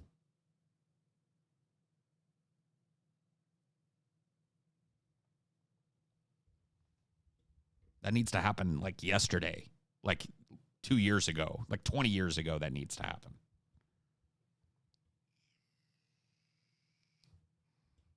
I mean, age can equal wisdom, but at a certain advanced age, it doesn't. Okay? Like, I don't discount that Joe Biden has lived more life than I have, and neither should you discount that. Like, that's just the truth. If somebody's been around the sun a few more times than you, they've probably run across, more situations like you've dealt with than you have, and probably know a little bit more about it. That's just the way it works. This idea that, like, age has no bearing whatsoever on the wisdom of a person is a silly fucking argument to make. However, you get to a certain fucking age, think like 70-ish. And some people, they keep right on kicking and they stay just as sharp and feisty as they ever were until 90 when they die of natural causes. But that ain't most people. Most people start to slow down cognitively around the age of 60. And by the time they reach 70, they're well into it.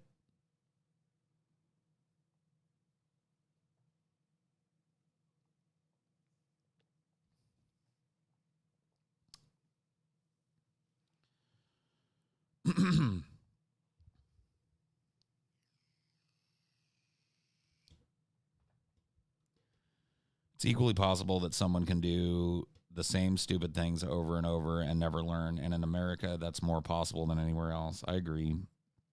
My grandma being a nurse in her 80s is extremely rare. Yes, it is. Extraordinarily, like it's like a hen tooth. It's like finding a Burmese ruby or some shit, like it just doesn't happen. It's very fucking rare for people to be that advanced and still working a job. that, especially a job like a nurse where you've got to be like on the fucking ball. You dose somebody wrong, you kill them. Like your grandmother is definitely the exception. I hate that insanity is doing the same thing over and over and over again. You hate that? Okay. An 80-year-old nurse would love to have them as a mentor. She knows a lot. Oh yeah, you can guarantee she's been around the block, man. You can't replace experience. That's what I'm saying. Like this idea, like I'm not trying to talk down to younger. I have a younger audience, and I really try not to lord my age because there's plenty of you that are way smarter, better spoken, more knowledgeable, better read than I am. Age does not equal intelligence, but age does equal wisdom in some cases, and wisdom and intelligence are different. Wisdom is just simply having gone through things and the knowledge of how things play out in life and the kind of patterns that emerge in life. That's what I consider to be wisdom, and I look up to people that are older than me for that.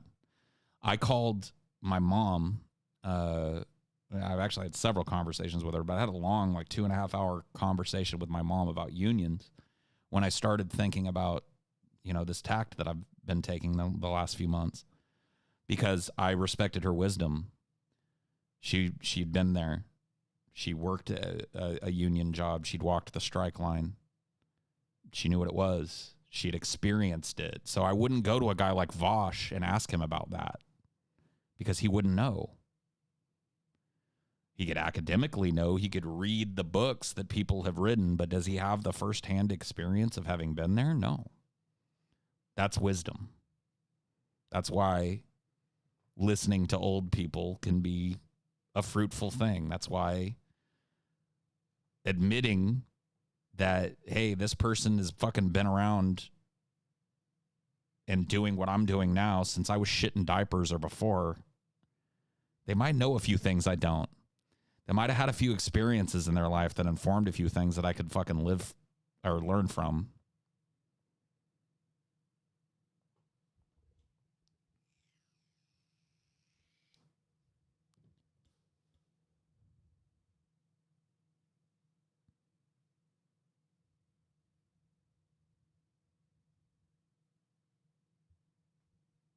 Old people wisdom is a myth, Paul. Okay. You convinced me. Experience, it's completely useless. When you're talking about going into what for you is uncharted territory, talking to somebody who's been through it 3 or 4 times is probably totally useless. You're right. I gotta fix my mic here.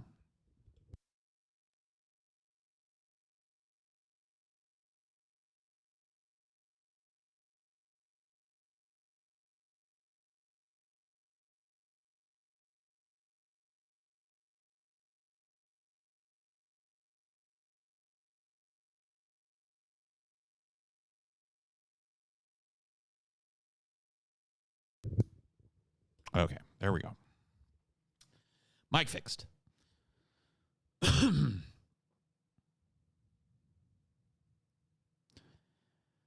Have you ever had a movie that you loved the first time you watched it, but upon the second viewing you didn't like it at all? For me, that happened with the original Hellraiser.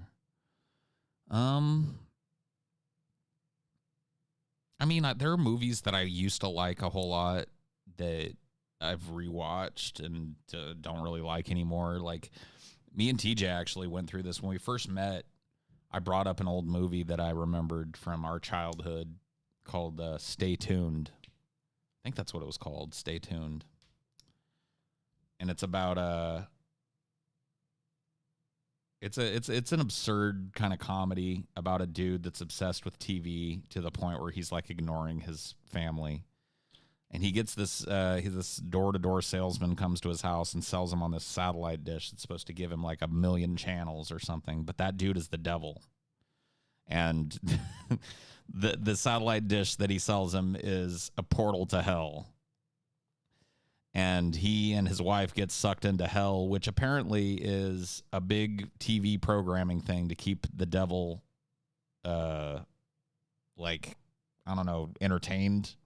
And so he abducts people and then puts them in these weird TV shows where they eventually end up getting killed or maimed for his amusement. And so the whole movie is them like skipping around between different TV shows. They become cartoons at one point, and then they escape that, and they're in an old Western.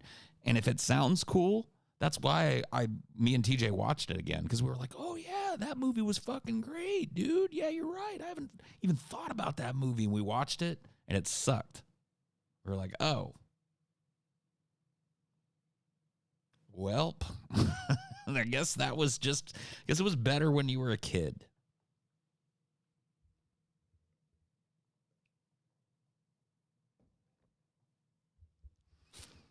I recommend you watch it just for it's actually, the premise of it is pretty funny and cool, but the payoff is just, it's just not there. It's a pretty lame movie, but it's got a great fucking premise. You know, maybe that's why I remembered it so fondly, because the premise is cool, but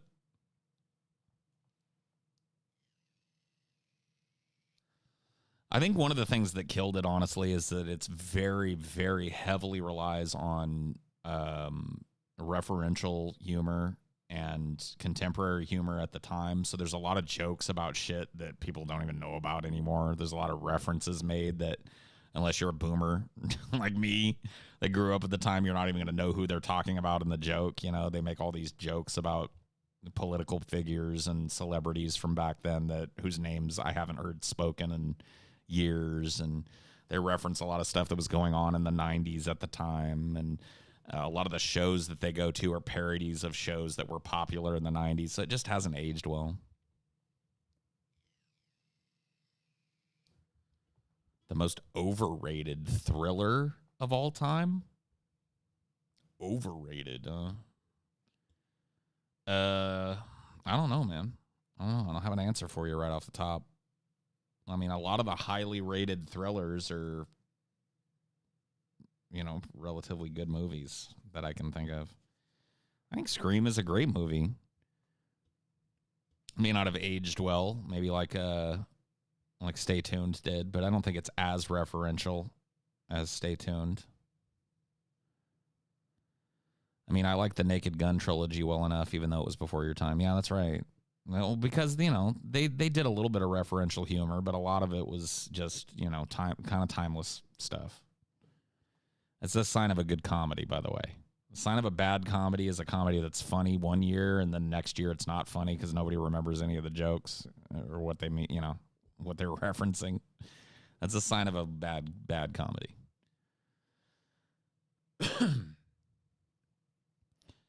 An underrated old school movie that deserves a remake.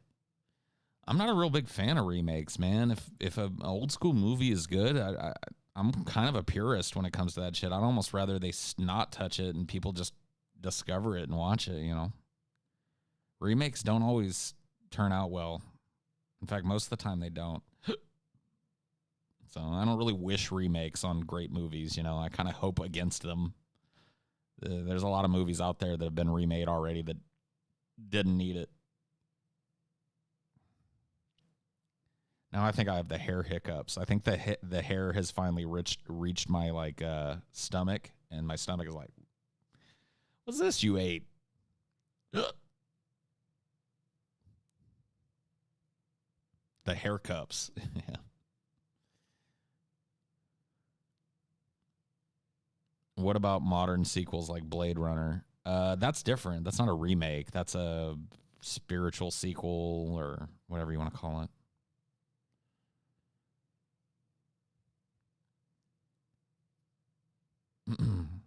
Ever heard of a band with existential lyrics named V&V Nation? It's kind of slow, moody wave music. V&V Nation's a little goth tinged. I know them really well, actually. There was a chick I worked with at the first Starbucks that I worked at back in 2000 who was all into goth and shoegaze and stuff like that, like Morrissey, that type of music. And we were talking music one day, and she asked if I'd ever heard of V&V Nation.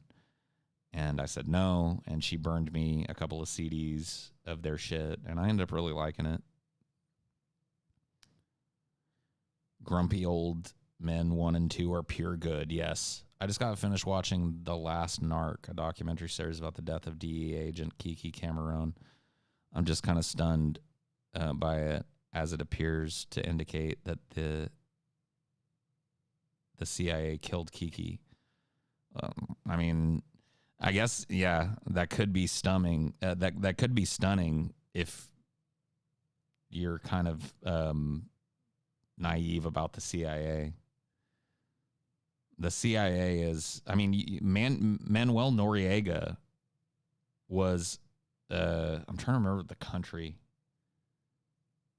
Was it Venezuela? I'm trying to remember the name, which South American country Manuel Noriega was the dictator of. He was a CIA agent.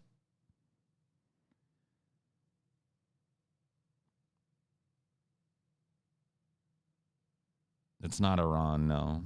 His name is Manuel Noriega. I don't think that sounds like an Iranian name. Argentina, thank you. Or Panama. Whichever.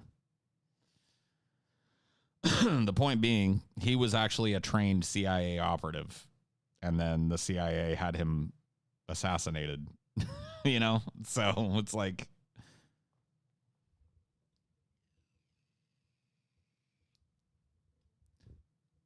Hey, it's low energy. Low energy?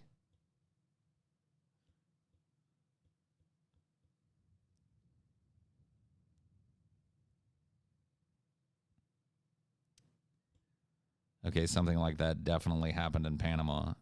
Yeah. It sounds like something that would go down in Panama to me. The first Red movie was directed by an ex-CIA agent, if I recall correctly. I think you're right.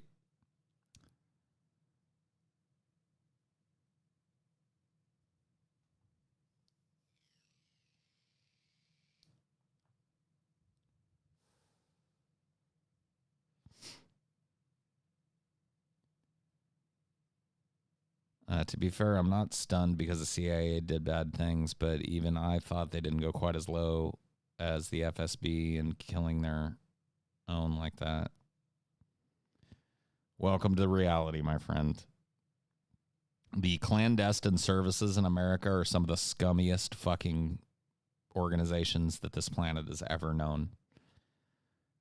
They have helped set up torture sites, torture black sites all over this fucking country, way out in the middle of Siberia and shit. They buy some fucking little plot of land under an assumed name, and they just ship people there and torture them. Like they're a bunch of sadistic fucking power crazy. They're just, you know what I mean? I don't know what else to say. You got to be careful. But yeah, our clandestine services are sadistic, to say the least. Paul, did you know the San Joaquin Valley used to have 3 huge lakes in it that are now just farmland? Yes. The San Joaquin Valley actually used to be a forest. The town that I'm from, Madera, is actually Spanish for woodland or forest. Yeah, there's no forest there now. It's all farm. It's flat farmland. So yeah, we definitely changed that area.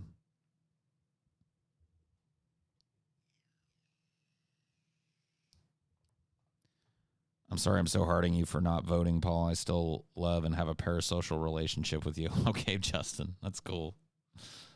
It's all good. I mean, you know, maybe I deserve to have people be hard on me. I don't know. Maybe I am wrong. Just too obstinate to see it. I don't know, but I don't think so. Thank you, Highdeology, anime avatar Shito, for the $1.49, and the weird little, I don't know what that is, a dildo or something. There's a huge public graffiti wall in my progressive town with a giant solidarity tag on it. Always makes me think of you when I drive by. I love the triple threat DFF format. Cool. I'm glad you liked that. That's our way of trying to spice up the banter sode a little bit and put a little structure on it.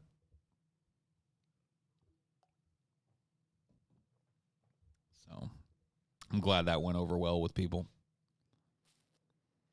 Hey, Paul, I saw the episode about the Scorpion King. I can't believe they made a whole prequel game for the Scorpion King. How popular did they think he was going to be?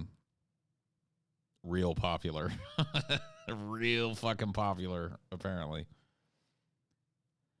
I hope you're wrong, but it's hard for me to believe you are. I hope I am too, honestly. Like, it would be nice if there was a path out of this that involved no violence and just systemic change via the ballot, but I gotta be honest with you, there just isn't. Yeah, it was kind of cool how everyone brought something to the table with the recent DFF episode. Yeah, I'm glad you guys liked that. It's a change we made in regards to like some criticisms about the banter-sodes, which, you know, I don't think are all that valid. I think some of our best episodes have been banter-sodes, but, you know, it adds a little bit of a twist to the format, and we can still do traditional banter-sodes and triple threats. Yeah. I mean, the triple threat is easy for us because we're all doing full research on one full episode per week. So even though you guys are getting 2 episodes a week, for the last 3 or 4 months now, we've been recording 4 episodes a week and banking those episodes. And a good tranche of those episodes are going to go to editors. We hired, well, I won't go into who we've hired and who we haven't, but we're in the process of hiring editors. And, you know, it's going to change the way the show looks, I think, for the better. If you want a preview of that, go watch the Lamest Villains episode that recently came up. I would say within 3 or 4 months, every DFF episode will look like that in terms of the editing, the little visual gags, little highlight things. I mean, I know a lot of people just listen, but there's a lot of audio upgrades and little soundtrack layerings and little sound bites that our editor, that the one guy that we have hired, throws in. So yeah, you know, irons in the fire, man. You can't stagnate. If you stagnate, you stagnate. It sounds, you know, it sounds pretty simple, but it ain't when you have a job like mine, man. If you want an answer to a question that people have asked a billion fucking times, a candid answer to a question, what happened? Why did you guys leave DP? Stagnation is the answer to that question. Creative people who stagnate typically move on to other creative endeavors. That's just the way it goes. And so we have to not only try and keep you guys entertained, but keep ourselves interested in doing the show. Of course you knew. People that were watching knew. They could tell. You can't hide that kind of shit. Yeah. You can go forward and pretend everything's okay, but people that watch you, I mean, you know, you guys know way more about me than I know about you, so. Do you think Repzian makes too many videos on Onision? I don't even follow Repzian anymore, dude, so I couldn't tell you. Sorry I don't have more to say on the subject, but I never really was a Repzian video fan. I like the dude in person. He's a cool guy. He's nice. He's been cool every time I've met him, but I don't watch his shit, so I couldn't tell you.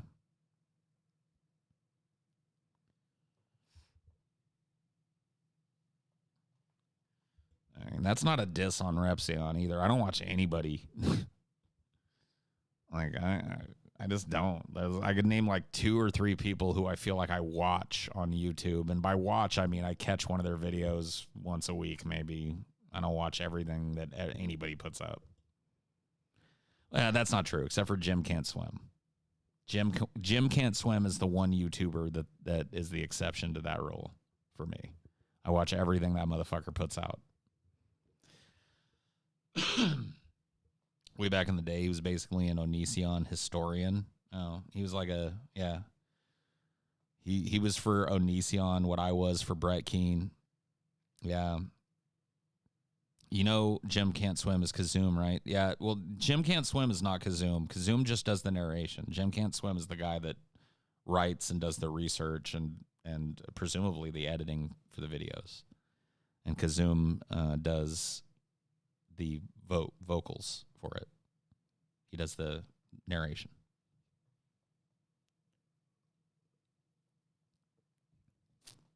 What is the scariest parasocial story you personally have? Scariest, Joseph Martelli. While that was just a big kind of joke, we made it out to be a big kind of joke on DP when it was going on. That was genuinely disconcerting. The guy was posting pictures of guns, talking about traveling to where we were, and then actually did it. Was actually calling us and texting us from places in the town where the guys lived at the time, Columbus, Ohio. He was at grocery stores that he thought that were local to them, taking pictures of himself out in front of it. And the scariest it got for me was when he posted a picture of the front door entrance of my apartment building, thinking that he was doxing where the DP studio was, but he was actually doxing where I lived.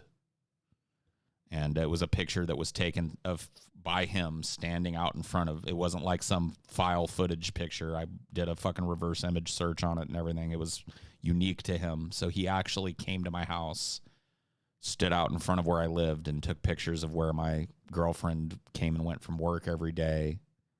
Why did he do that? Because he's fucking crazy. That's why. Sorry about earlier, but we can chat sometime if you would like. I have to sleep now, 9-9. No, it's all good. You don't got to apologize again, Brianna. It's all water under the bridge. Have a good night. Get some good sleep. Hi, Paul. I'm still awake. I promised to downvote as Leto promised his rule for the golden path, but my love defeated me as Hui did Toledo, and I must change to an updoot. There's way too much internet slang mingled with Dune mythology in there for me to unpack what you're trying to say to me. But okie doke.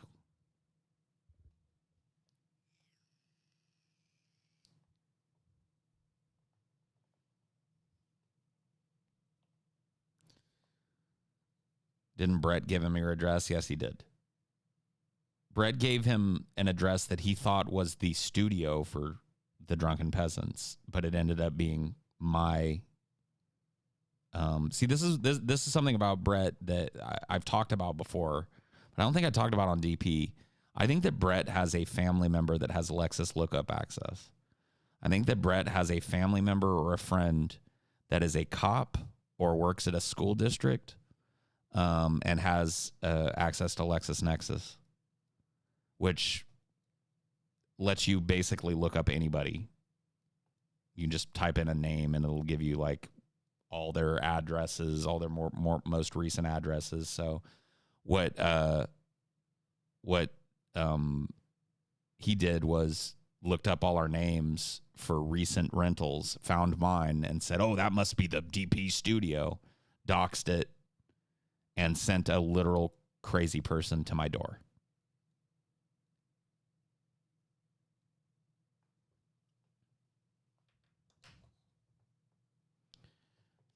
Brett has a long history of doxing people, and some of the doxing that he's done would require that type of shit. Like, there's no way he, with his stupid fucking limited reach, without help from somebody that has access to that government database, was able to find my fucking address. You have to look up, like, applications. Like, that's not publicly searchable. You can't look up, like, somebody's name and see the applications that they've made to live somewhere. You need Lexus lookup for that, and that's exactly what I think he has access to. Or somebody, like he's got a friend. That's what I mean. Like, it might be somebody he knows personally. It might be some troll that's friends with him on the internet, but he's got somebody that's got Lexus lookup access. And that's how he gets people's docs.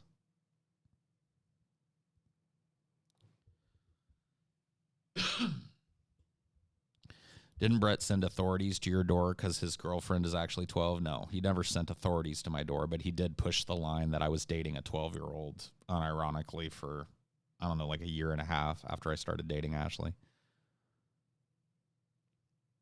Ashley was 23 when we got together, by the way. Babe, it's actually way easier than that now. All you need is $10 now.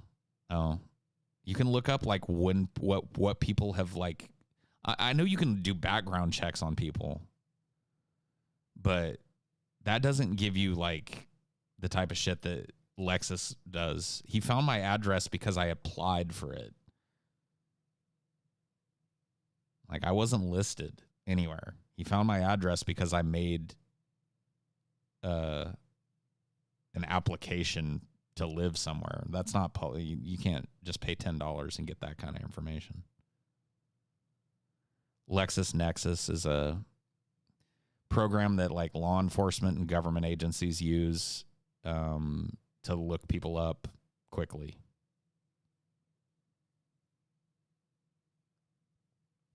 You have my address now too. Well, do me a favor and just don't give it to some crazy fuck with a gun.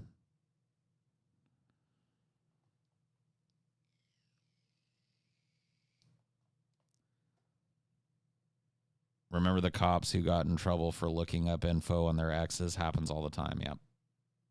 Show do. Scary that someone would even help Brett with that information. I mean, people like people don't understand. Like there are genuinely people out there who don't understand that like the people they watch on YouTube are real people that shit just like them and like have problems just like them. Like they think that there's some kind of like act that they can take part in, and that fucking with somebody like me is not really fucking with a person. It's a very, very strange and dangerous kind of side effect to my job. Is swatting still a thing? Absolutely, it's still a thing. It's rare, but it's still a thing. Because people who swat go to jail, typically. So you risk a lot doing that. When was the last time you interacted with him? Him who? When the show must go on, mentality and drama is the show. Yeah, pretty much. Brett Keane.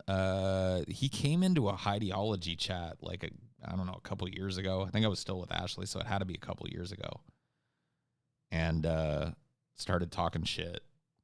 And I thought he was just a troll because that happens all the time. Like people will show up here named Brett Keane. So I was going along with it. And then somebody like went to his channel while I was streaming, was like, dude, that's actually Brett. I just laughed and banned him. I went, oh, you're actually Brett? Bye. You know what I mean? That was the last interaction I had with him. So probably 2 years ago. I wouldn't really even call that an interaction. I banned him, you know. It's not that's not an interaction where I come from. That's just something that happened to him. Paul, are you still not voting? Yes. You can go watch the beginning of this stream for more on that. I went ham in the first hour of this stream on that subject. So, you know, when it uploads, go back and watch that if you're interested. And I'm not going to talk about more of it now.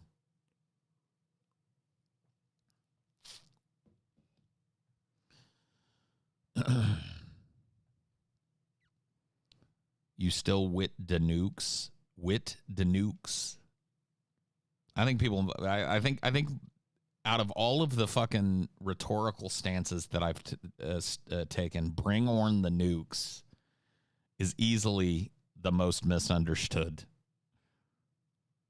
Easily, but that's okay. Back in the DP days, I joined one of his group calls, and he threatened me because I was in my sister's room and she had drawings on the wall. He's an idiot. Like, anybody that gets in the swamp with the manatee should expect to get covered in manatee shit. That's just the way it works. Yeah.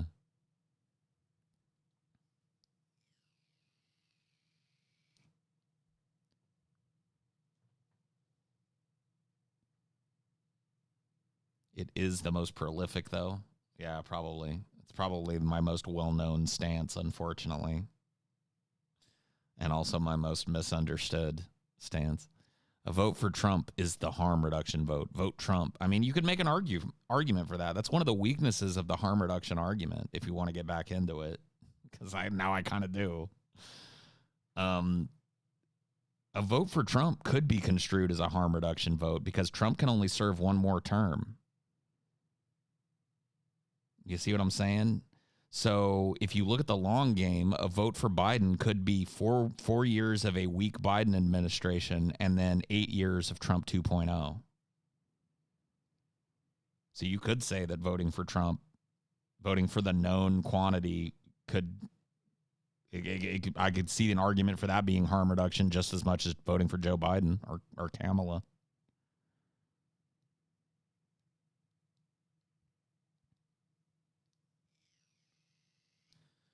What is the actual meaning of bring on the nukes? Bring on the nukes is an expression of my frustration, some of it that you've heard tonight if you've been watching, with the fact that people and political realities never change. And that if we're going to continue fist fucking the planet until it won't support us, we'd probably be better off nuking ourselves. It would be a more merciful end than a slow death on a dying world that can't support us. That's the point of bring on the nukes. I don't actually think that we should launch nukes at each other. I don't relish the idea of nuclear war. I'm just saying that if harm reduction in the long run really is your strategy, the nukes might be it. Because if we continue down the path that we are, the generations that come after us, particularly our children's children, when I say our, I mean people that are my age, children's children, they're going to live in a hellscape.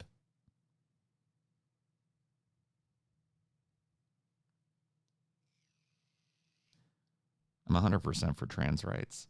Why wouldn't I be for trans rights? What about my personality would lead you to believe that I would be an anti-trans bigot?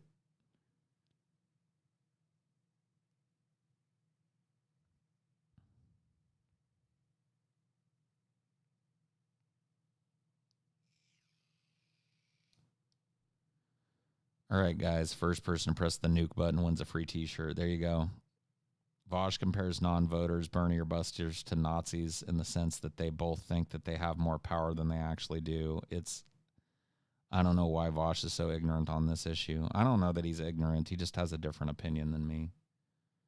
And I think that Vosh, if I were to give him a criticism, is that he can be overly hyperbolic at times. And I think that it reflects poorly on him sometimes. Like his screed against that show is with the conservative and the liberal on it. Like I watched his video on that where he was calling these people like Nazi adjacent or just outright Nazis, Nazi enablers. And I went and I really looked into this. What's her name? Crystal Clear or some shit. She's got some stupid fucking name. Crystal Ball. Yeah. Rising. Yeah. So I went and watched a bunch of that shit because I was like, I really got to see this Nazi adjacency. It wasn't. There was no Nazi adjacency going on. So I do think that, Vosh is guilty of invoking Godwin's law a little bit too much.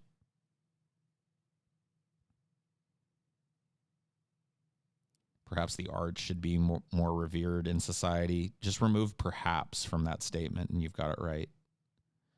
My former history professor was interviewed by Vosh. Oh, yeah? Cool. Vosh is just tired because so many people have given up with people not diversifying strategies. You can both vote and start a commune in the woods. Yeah, you can. But most people won't. That's the point.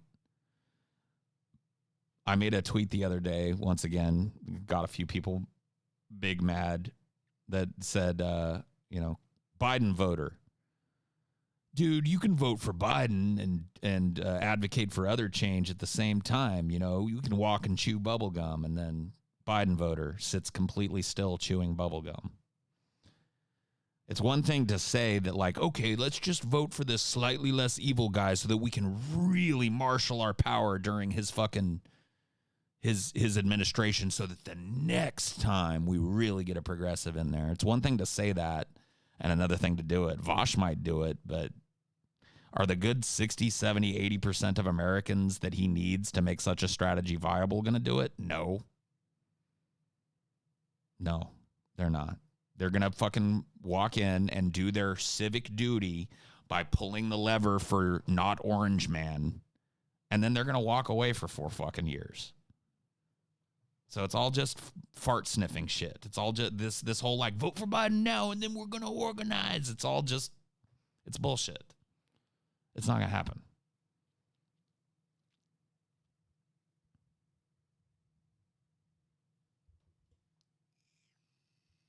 What's your plan to organize this strike? It's very nascent. In order to organize a strike like I'm talking about, you need a national reach, and I don't have that. Okay, so I'm trying to use my platform right now in hopes. I'm fish hooking a little bit. I'm hoping that somebody with a bigger audience will come along and see the shit that I'm talking and like it, and either give me a platform or give the idea a platform, so that we can start the hard work of building a national labor organization from the ground up, because there needs to be a new one. There's the AFL-CIO and a number of other national and global labor organizations, all of which are tainted by politics. There needs to be a brand spanking new national labor organization created that brings all those other organizations under its umbrella, by force if necessary. Not necessarily violent force, but just numbers, force of numbers. What's your feeling on the woke left? Sorry if it's a subject you talked about over and over again. I don't know. You have to be more specific with the question. You know what I mean? The woke left is an umbrella that has a lot of people under it and a lot of ideas under it. And all right, there we go. I think I fixed it.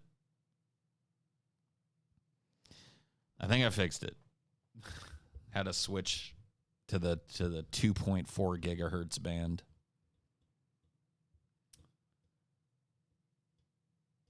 We're fine now. Yeah, it was my internet. It's the Swamper net once again.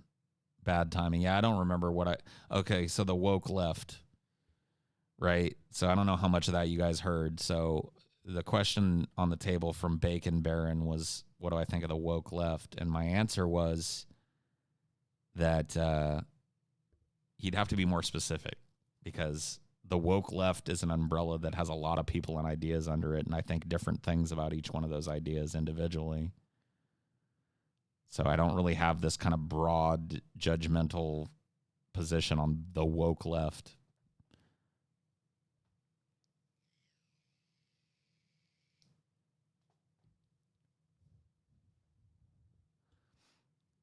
I work for a multinational corporation. I'm trying to figure out how to start a union. I need a civil lawyer, though, working on that. Yeah. It's not easy, man. It's not something that a person can do alone. It's going to take money and influence and reach to organize the beginnings of this. I mean, there's certain, like, when it comes to the woke left question, not to bounce back and forth from topic to topic, but I had some more to say on that. Like, there are certain aspects of that I was very vehemently against when I was first presented the idea, but that upon reflection, I've found to be just fine. For example, you guys probably noticed that I don't use the term faggot anymore unless it's contextually, like I just did, in order to talk about something like this. I really do my best not to use that word anymore, because it's a word that was used to make me feel bad about myself as a kid who was a bisexual and in the closet and raised in a culture that was nowhere near as friendly to homosexuals as the culture is now. And so I made a personal choice to stop using that word because it was used against me in ways that hurt me, and in ways that hurt me in ways that I think the people that used it against me didn't know. You know, I was an under the radar bisexual until I was about 38 years old. And I started to get a little bit more fancy free with it when I joined the Drunken Peasants, because I was in an environment that was ultimately very accepting of that. And so I started, kind of making little jokes and allusions towards my bisexuality back then. But it took me 38 years to come clean with that. You see? So that's why I don't do that. That's why I've decided not to say that word anymore. Serious question. Was your mom's position a union position when that accident happened? It was, indeed. And the union came to her defense and ensured that her medical bills were handled and that her job was there for her when she came back. Yes, they did help. I just got done telling you that. And this was at a time when, by her own admissions, that unions were weak. They had been weakened. So even a weak union helped to take care of my mom when she was almost killed at work. What do you think about TJ buying into the anti-SJW narrative for the longest time? I'm happy he came out of it, but I'm also annoyed he was in that space because he kind of pulled me into it. I don't think I was ever the anti-SJW that TJ was, but I definitely agreed with a lot of his takes on things back then. I used to think a lot of the ideas like white privilege were patently absurd on the face of them, and now I know that for an absolute fact that white privilege exists. You know, just, you know, it's a process. You have to understand that, like, we were raised in a very different environment than a lot of younger folks were. And these types of social ideas, they change over time and they come and go. And we don't come from that. We come from a different kind of culture that didn't place as much importance on sticks and stones. You know, sticks and stones may break my bones, but words can never hurt me. That was the mantra of my age. And it's bullshit. Words can hurt anybody.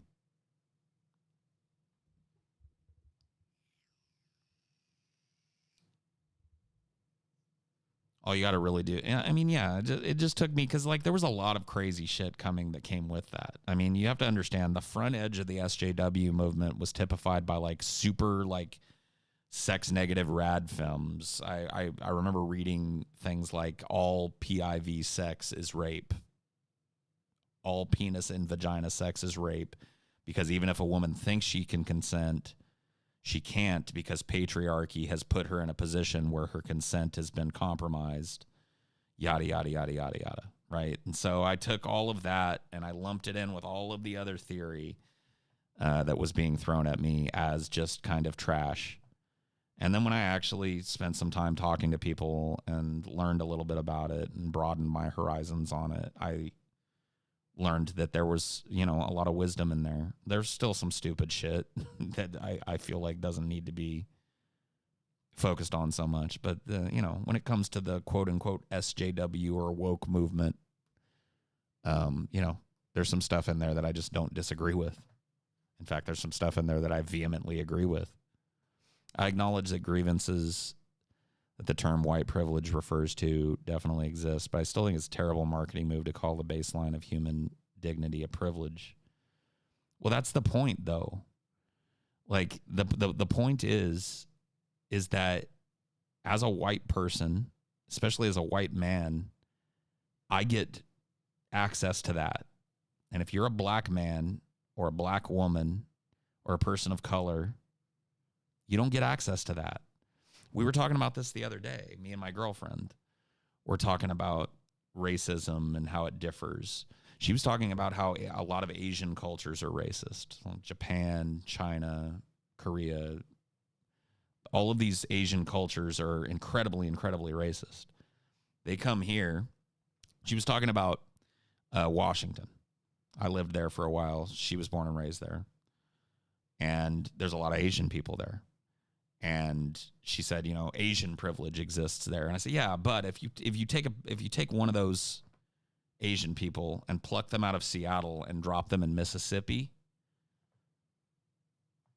that's the point. That's the white privilege point. Is I, as a white man, can move to Mississippi right now and be treated like a normal fucking person. I can move to Bellevue, Washington, and be treated like a normal person. I can live anywhere in this country and not be eyed with suspicion.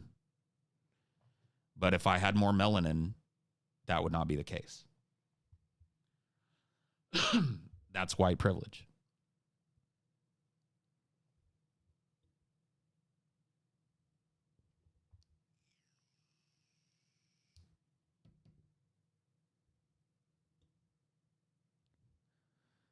So with the Asian person, yeah, there are definitely more places that Asians can go and not be eyed with total suspicion.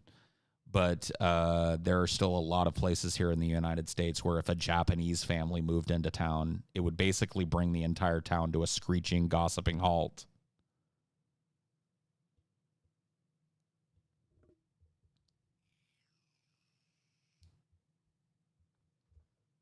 Oh, yeah. I mean, interracial relationships, that's another thing.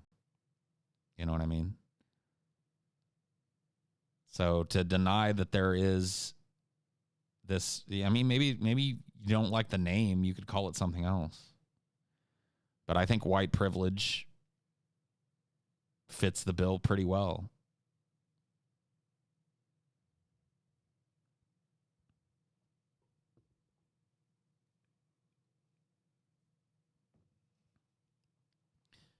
Racism is based on both white privilege and black disadvantage, yes.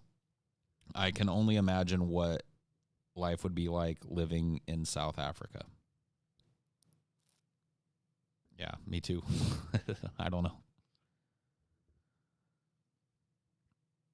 I've only ever dated non-whites, a Puerto Rican, a Samoan, and a half Chinese, half Colombian. Good for you, man. That's a very diverse set of pussies and or dicks that you fucked.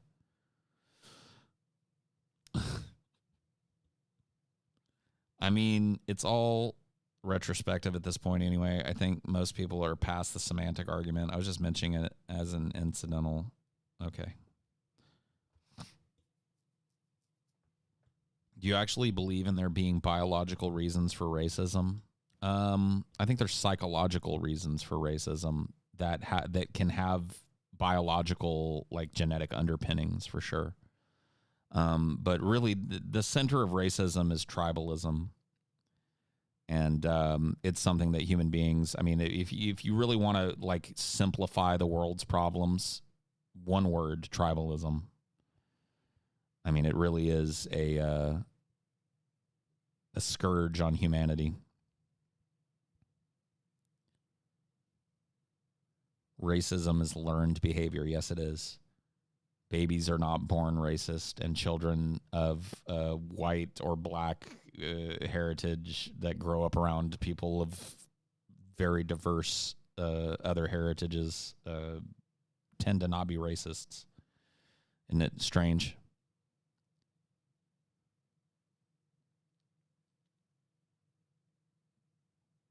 Accepting those facts, what can reasonably ever be done to change the white privilege in America? Talking about it and admitting that it's a problem, and trying to slowly but surely change the culture via your rhetoric, in hopes that the generations that come up behind have a different way of looking at race than my parents did. My parents passed that shit to me. And had I not done this job, I might have passed that shit on to another kid, or some other person. In fact, I know I passed some of these ideas along to other people. So that's the rub, There's a lot of racism in every community. That's the thing, is like racism is endemic to tribalism. That's just part of it.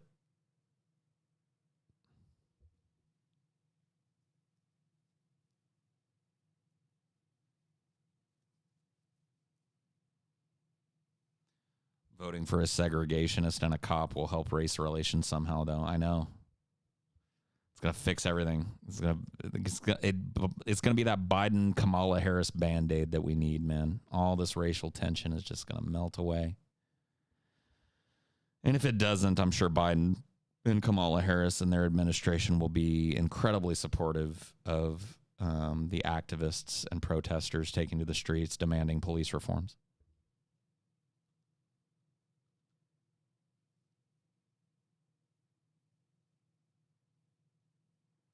That's not true. Racism is demonstrably much worse in more diverse areas versus majority white areas.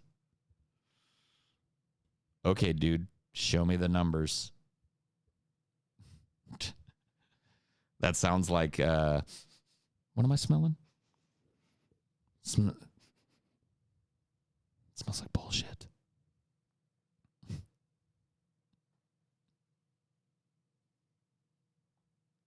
Sounds like director. Yeah, it probably is him. Back with another fucking stupid ass alt.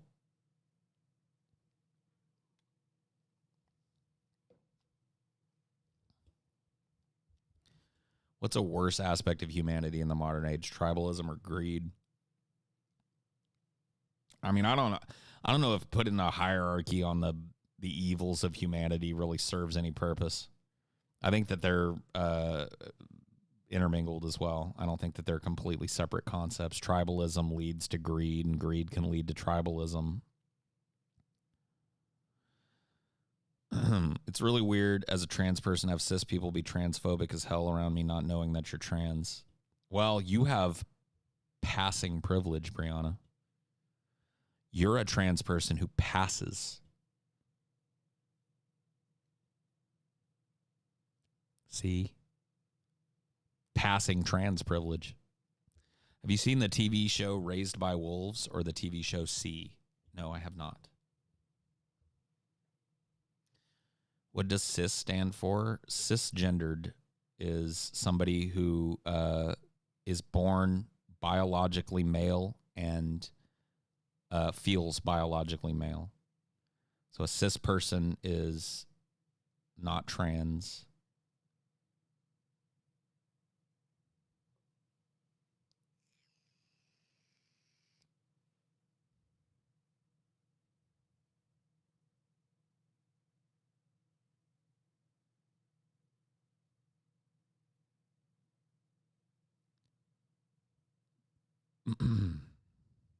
Yeah, it puts me in a unique position. The tribalism is so weird when you're assumed to be part of the good tribe.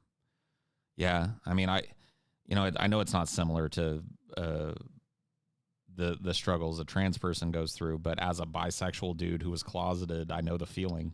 You know what I mean? It's like how many offhanded comments about how disgusting faggots were made in my presence where people didn't know that they were applying that to me too, you know? They just assumed that I was on board with that. And they had every reason to, too, because I played along with it. That's part of the closet. I feel like sexuality isn't anywhere near society's biggest problem at the moment and should take a back burner to bigger issues. I don't think you get to be the arbiter, dude, of which burner an issue gets put on. There's a number of issues in this world, and all of them need to be addressed. Every last one of them.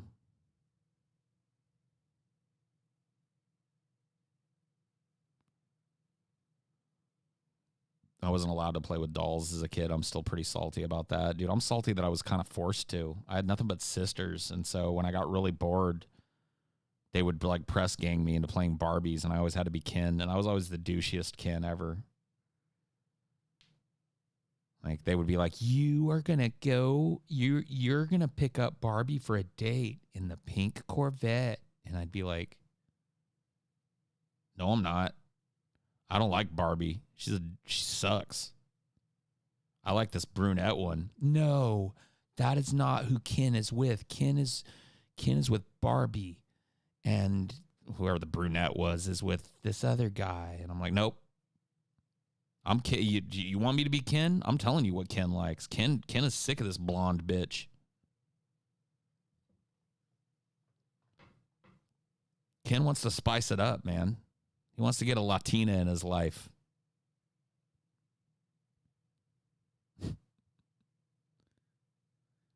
Paul, can you retell the cheeseburger to the face story? No. But yeah, it is a classic. I'm not going to retell that story for the umpteenth fucking time, bro. It's out there in a big compilation. Go watch it. Barbie's an airhead anyway. Ken can do better. I totally agree, dude. Totally fucking agree. But my sisters, they did not agree.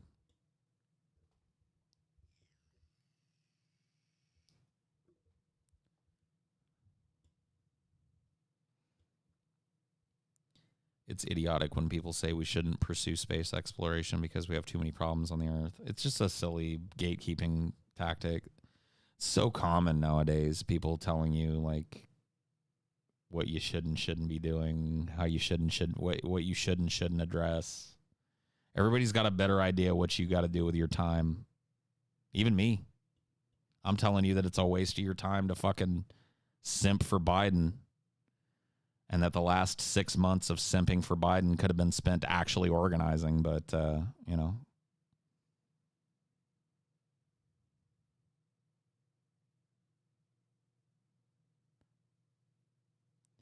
Why should issues that only affect people's emotions take up as much capital as those that affect people materially? Because emotions are real. There's this idea, and it's quite frankly a very American idea. It's probably an idea in a lot of other places that emotions and people's mental health are somehow subsidiary to other needs in their life, and they're not. Emotions are real.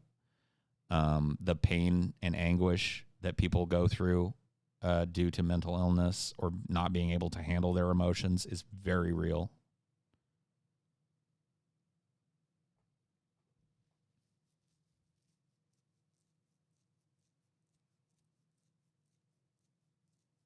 I'm so subsidiary. You're going to have to explain that one to me. I don't know whether to be offended or not. How am I subsidiary to what?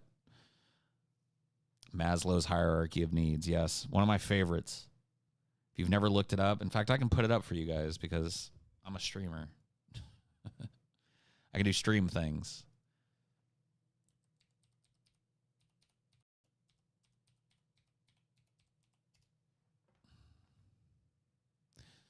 Maslow's hierarchy of needs. So let's take a look at this.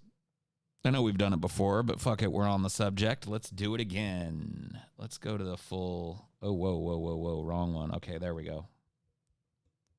Tripped you out a little bit. So here is Maslow's hierarchy of needs. And you will notice it is a pyramid. It's a pyramid for a reason, because a pyramid has to be built from the base up. You cannot build the capstone of a pyramid before you build the layers of the pyramid underneath it. And in Maslow's hierarchy, the very base need is food, water, warmth, and rest. The next need, once you've established that need in a theoretical universe where that need is met, by the way, we don't even meet, and when I say we, I mean, Americans, we don't even meet the bottom of the pyramid for a lot of our citizenry. So we can't even really talk about moving up here yet because we've yet to establish this. We can't even really talk about being up here yet because here in America, we don't even have this for people yet. But the next need, safety, security, belongingness, and love needs. These are all psychological needs. Now we've moved on from the basic needs. These are like what humans need to survive, right? Like just a base survival. Then here's what humans need to feel okay while they survive. They need self-esteem. They need to feel like they have accomplished something with their life. They need to feel like they belong. They need to have friends. They need to have family. They need to have a group of people who they identify with. And then once you've established all of these pillars here, you see, you've laid the foundation of physiological needs. You've added to that foundation the need for safety.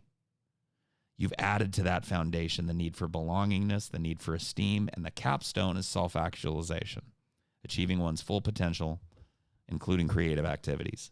This capstone right here is what I advocate for. This is my politics right here. I want the common human being to be given the opportunity to self-actualize. Period. So that's Maslow's hierarchy of needs, in case you've never taken Psych 101 in college.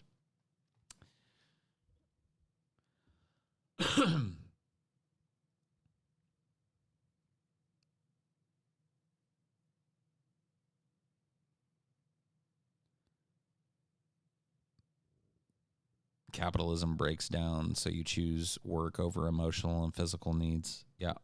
Well, you don't even really have a choice. You have to, you're press ganged. Because you can't even try to have to fulfill your emotional and physical needs if you're homeless and jobless and moneyless and penniless.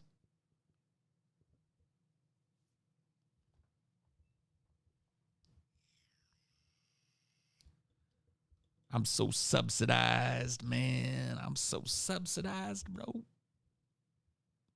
Basic needs have to be met before self-actualization takes place. Nobody argued with that. That's the point. The point is that maybe it's not Maslow's hierarchy, maybe it's a blunt tool, but something like Maslow's hierarchy needs to be at the center of governance. Like that's how that's how you fix America. That's what needs to happen. We need to start building the pyramid again and start with physiological needs. Start by ensuring that every man, woman, and child in this country has food, water, and shelter over their head. Then once we've done that, we move on to step 2 and making sure that people are safe and secure. Then we move on to step 3 and make sure that people have enough free time in their lives to accomplish their goals and to make friends and develop those relationships and spend time in those nurturing relationships. And once we've done all that, we can cap the pyramid off with self-actualization. We can live in a world where human beings can pursue what they want and not have to worry about dying on the street.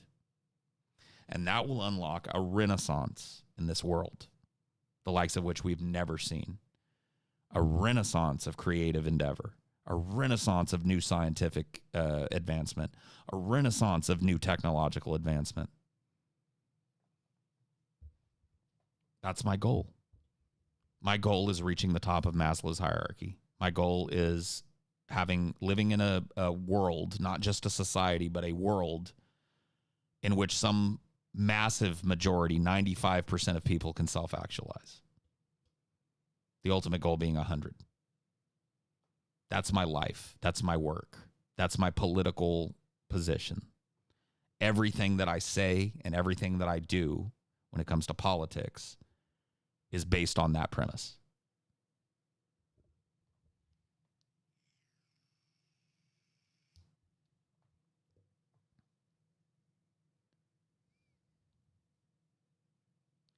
The issue, unfortunately, is that self-actualization of the population is not beneficial to those in power, at least in the short term. You're absolutely right. Well, of course it isn't. That's why we will never attain it. That's why electoralism is a failure. Because all of this talk about incremental change, and yet nobody can look me in the eye and tell me that we have reached,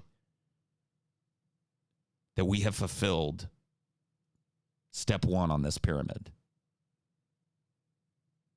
Nobody with a shred of intellectual honesty can look me in the eye without blinking or flinching and tell me that we, with all of our harm reduction voting, have even provided this for our population, let alone this.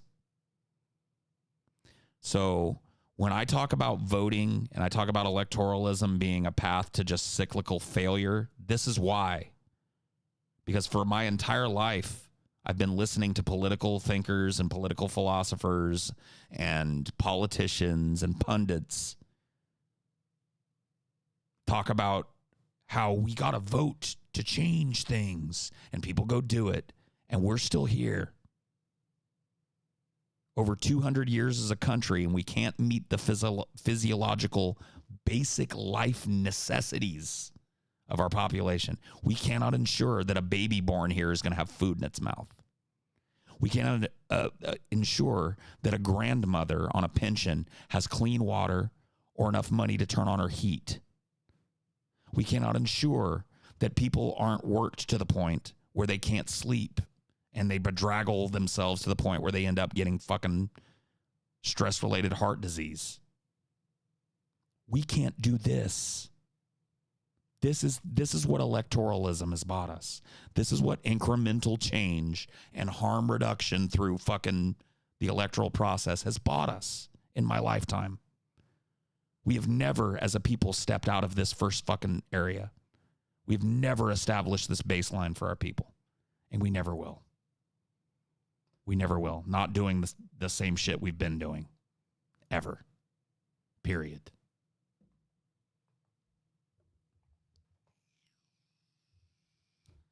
Do you think it's possible for a state to fulfill those needs for the people? It's possible, yes. Is it probable? No.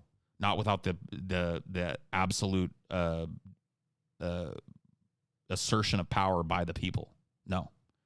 As long as we continue to just hand over the reins of power to people who don't have our best interests at heart, who are out there shilling for Pfizer or Disney or whatever big giant fucking trust is paying their bills. As long as we're doing that, no. A government that has that as its central operating procedure cannot meet even the bottom need on Maslow's hierarchy of human need.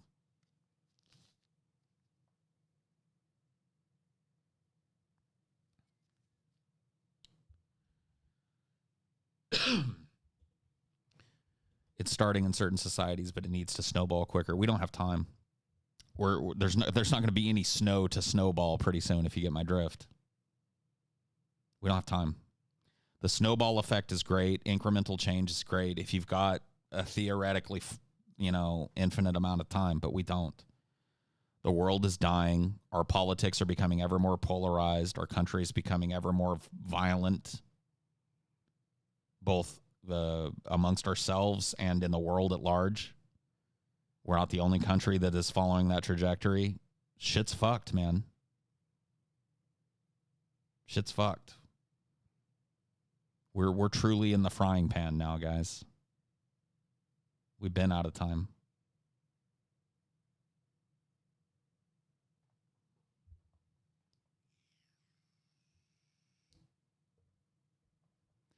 I Airbnb, hop, couch surf, and barter. If I had a 9-to-5 and a mortgage, I would be stuck in poverty and never traveled. Yeah. Well, I mean, you're lucky that you were able to find a path to that in your life. But there are people for whom that type of hopping around life, as low economy as it may seem, is completely and utterly out of the question.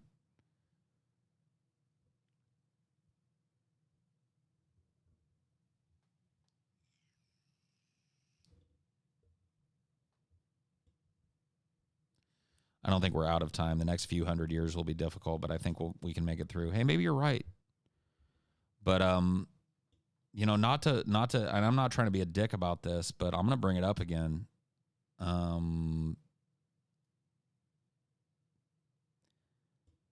Climate change is going to remove what little ability we have to provide this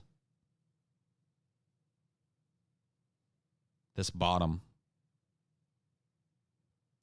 So if this is true, and I believe it is, I mean, obviously you can't argue with the bottom of this pyramid. No human being can live without food, water, warmth, and rest. And climate change is going to put us in a position where a profound amount of people on this planet, and this country included, are going to be denied this, far more than are currently denied. There are millions of people the world over that are currently living in a situation where this base level human need is not being met. And climate change is going to exacerbate that, not help it. So you may be right. We may come out of this okay. I may be doomsaying for no reason. I'll admit that. I don't know. I ain't got no fucking crystal ball, man, but I can see which way the road is going. And it's not heading in the right direction right now.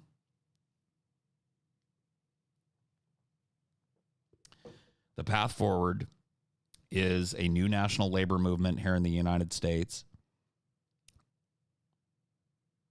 Oh, hold on. Let me let this lag spike end. All right, lag spike, are you done? I'm having a laggy night tonight. Sorry about that. So the path forward is a new national labor movement, the assertion of workers' rights over the political class, and a restructuring of our government from the ground up by the people. The way it should be. That's the path forward. That's the only way you're going to get concessions out of these people. And even then, it might be too late. Let's say we do it. It could be too late to save us. The damage is already done. If you listen to climate scientists, they're not talking about like, if we don't do this by this year, then catastrophe. They're saying like, if we turned off all carbon emissions right now, we're still in a catastrophe. I want you to think about that. Because that's not me saying that. That's not an opinion. This is a climate scientist position. If we turned off all carbon emission right now and went back to the fucking Stone Age, the planet is still going to shake us off like fleas. The damage is done. all we can do is to try and prepare for that eventuality now. We're not doing that. We're pretending it's not happening. We still haven't moved past, in our political discourse, the idea that climate change might not be real. Let alone started preparing ourselves as Americans and human beings on this planet for what's coming. So I agree with you. Maybe we pull out of it okay. But that's a big maybe in my mind.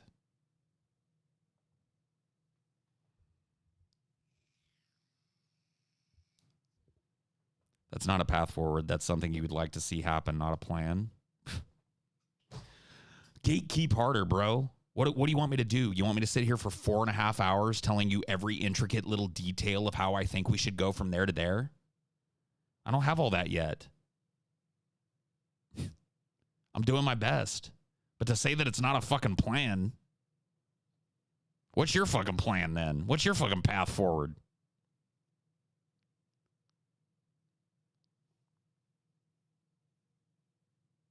What can I do? I've only got so much fucking reach here. I'm trying my best. I'm talking to as many people as will sit and listen to me.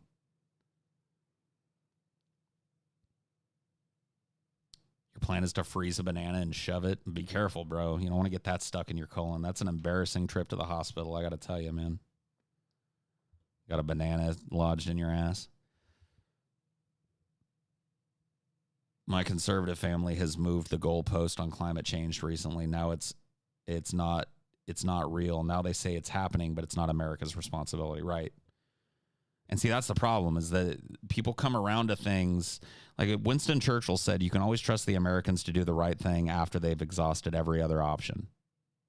That's the problem with incrementalism. That's the problem with slow change via the electoral process, is that we put ourselves on the clock now. All right, we don't have 2,000 more years to figure this shit out. We got a couple hundred.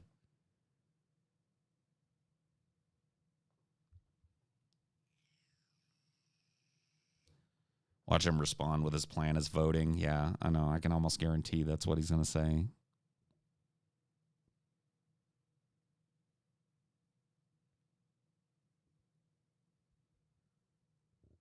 Incrementalism is recuperation by the oligarchs to placate otherwise countercultural people. Absolutely. That's another thing that drives me fucking insane.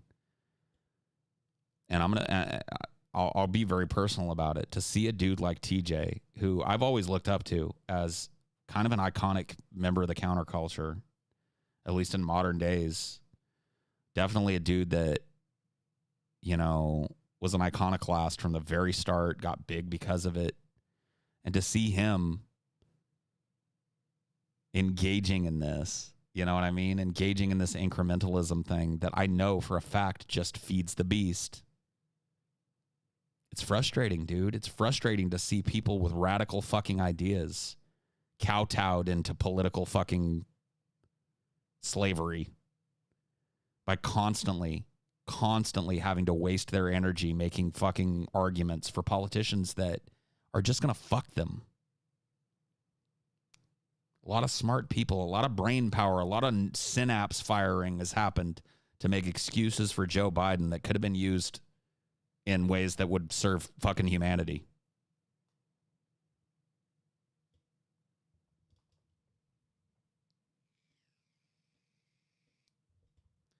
Do you foresee Trump establishing unhindered fascism if reelected? No, I don't. TJ only cares about owning your beard, Paul. Oh.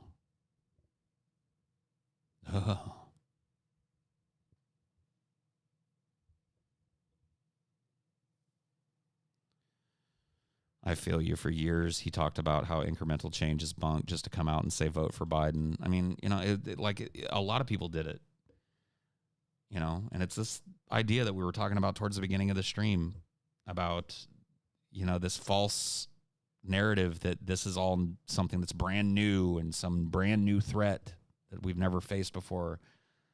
It's not. It's the same old fucking Hydra that we've been lopping heads off of since time immemorial. It's the same fucking snake. Fundamental structures, meaning how we interact with each other economically, socially, politically, culturally. We have to organize these things around the collective human good and the good of the earth. Yes, we do. How's Fat Wars going? Well, as far as I can tell, I know TJ's dropping weight. I know I'm dropping weight. It's not just TJ. So many people are towing this narrative currently. Yes, I fight with them all day sometimes. On my days off, I'll get on Twitter and I'll make a post and I'll end up like, not all day, but like on and off throughout the day in arguments with these people. Smart people too, not dumbasses. Smart people who are iconoclastic in their views and radical in their hopes for America being press ganged into making apologetics for a guy like Joe Biden.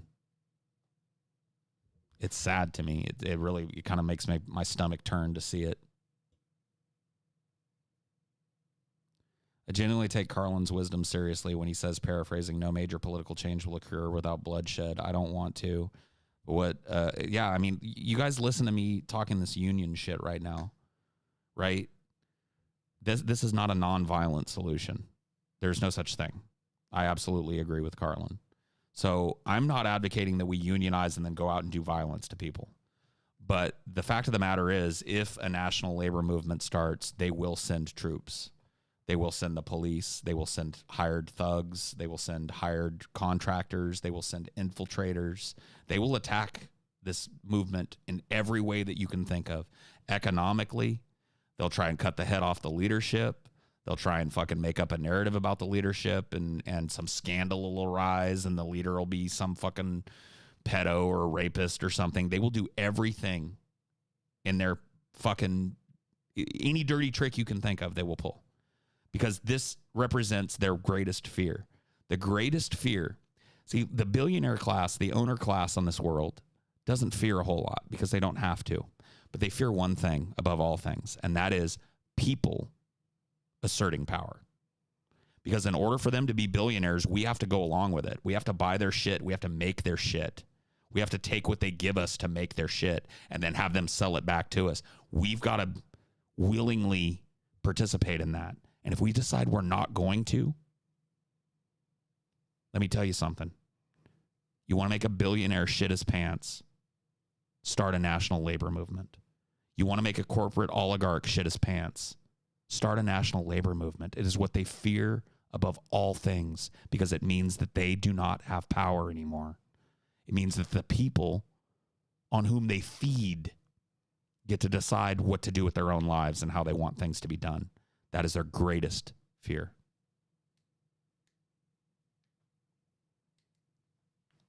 That's why when I say if voter participation dropped from 50% to 10,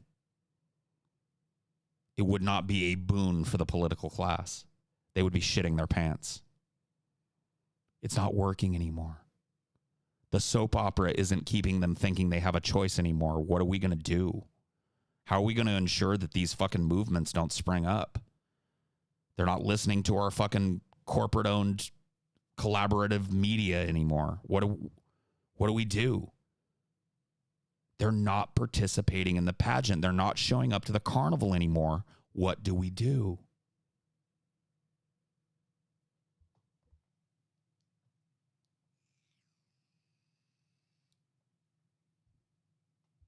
How do you organize such a movement? By getting the best and brightest, putting them at the top, and then recruiting people as needed. What I'm talking about is huge. You have to have a power structure that is absolutely and utterly ironclad. And then you have to use that the power of that power structure to pluck people out of these communities as organizers, because you can't send a California liberal like me into a Kentucky factory and hope to unionize it. You have to pluck somebody out of Kentucky. We have to do what they do. Send infiltrators.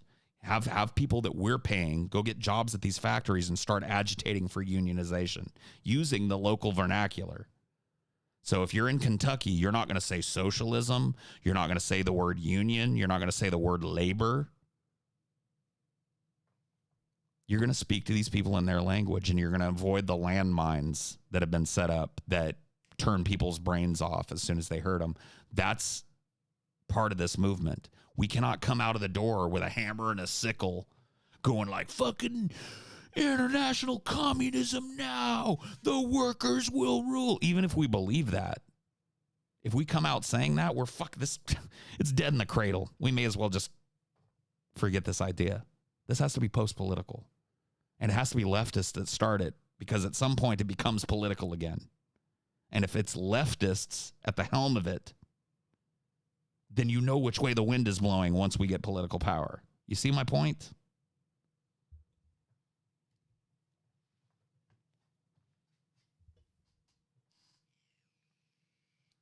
Absolutely.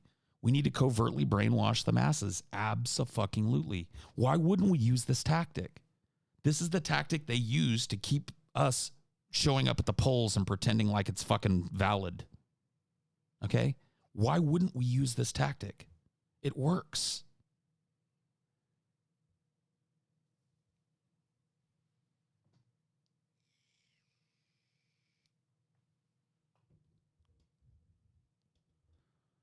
As a person from a country whose country's unions all got gutted or became corporate shills, where some people slave away at labor but hiss at the very word union, I can't agree more. Yeah.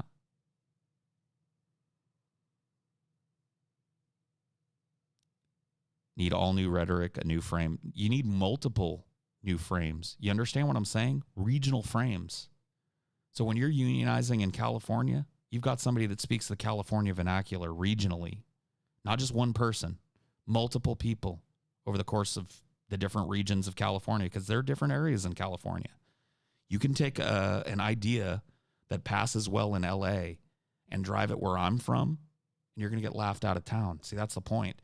If you wanted to organize people in the area that I'm from, you need me or somebody like me. Somebody with a rhetorical flourish, somebody that is a true believer in the fucking cause, and somebody that knows how to talk to the people regionally. So you're not talking about a new way of thinking or couching things. You're talking about 1,000 new ways of thinking and couching things, all simultaneously done to funnel people towards a central goal that is the same. You're selling a car in 18,000 different ways, but ultimately the end result is everybody's in the car. You see what I'm saying? That's just a dream. So is electoralism. So is the fact that Joe Biden is going to be good for trans people or gay people or brown people. So, whose dream do you want to go with? Mine or yours? I choose mine. That's organizing. That's old school shit. This is not a new idea. Organizing is old school shit. They did not send some fucking New York liberal Teamsters Union guy down into the South to organize. They went and found the right people for the job who knew how to speak the vernacular of that area, and that's how they got it done.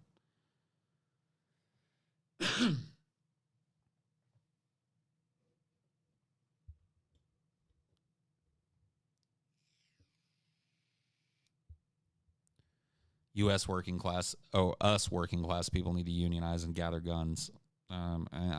Whatever, sure. I'm not 100% sold on the guns, but I'm starting to think so. It's the American dream because you have to be asleep to believe it. Yep, one of George Carlin's most brilliant and oft-used quotes for a reason.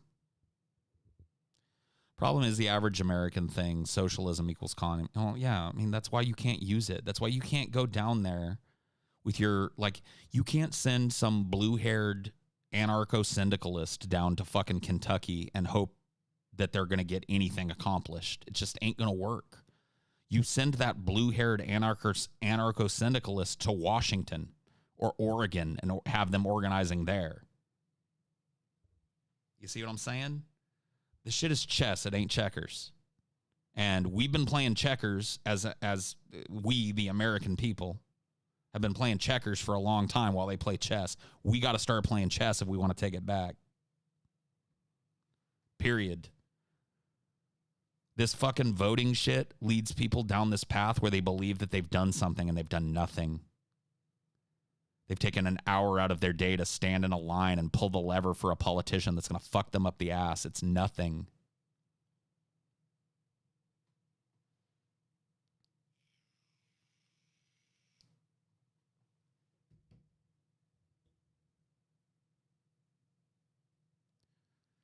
I feel like the biggest thing stopping us from converting right-wingers is wedge issues like abortion and taxes or something, which is why those things will not be part of the union. There's no reason why abortion should ever come up as a line item in a union. It's post-political. You're giving these people something that will actually put food on their table, something to believe in that isn't a broken political process that continuously fucks the planet and fucks the worker while pretending it isn't. You're talking about something that is post-political here. You don't run up in the union and start going, fucking abortion rights now. You just don't. You leave that shit at home. Union is a labor space. Collective bargaining is on the table, not fucking the latest political wedge issue, not gay marriage, not fucking abortion.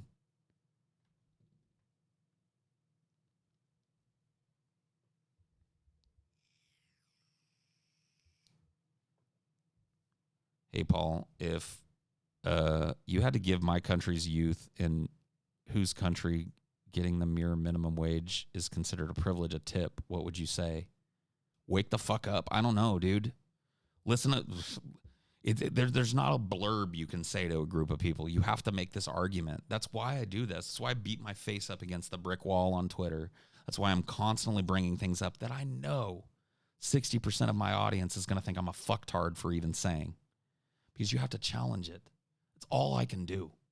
I can't wave a magic wand and give myself $1 billion and the mind that it would require to create a new organizational structure.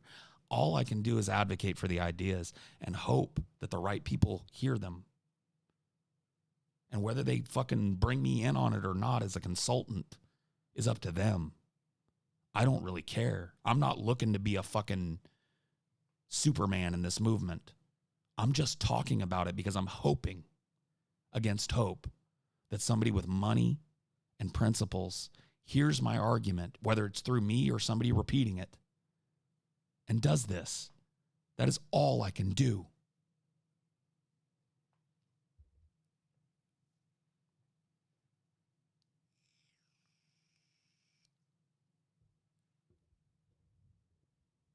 Ignore wedge issues and focus on real workers' rights without provoking sensitive issues to bigots.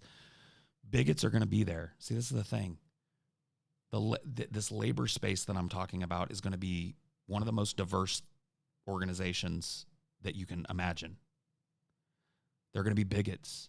They're going to be people that are anti-homosexual, uncharitable to gay people, anti-trans. They're going to be people that love Donald Trump. All of that political shit gets left at home. When you're at a union meeting, you're not there to talk about Donald Trump. You're not there to talk about whether or not a woman has a right to get an abortion. You're not there to talk about whether or not gay people have a right to get married. You're there to talk about your labor and whether or not you're getting screwed in the process. And if you are, how do you unscrew yourself? That's the labor space that I was talking about. Wipe your feet at the fucking doormat and leave your politics there. Pick it up as you leave. Wipe your feet on the doormat on your way out and pick it back up and take it back home. You leave your political shit at home. The only political shit that's talked at a union meeting is pro-union shit. Union legislation. More workers' rights. More workers' power.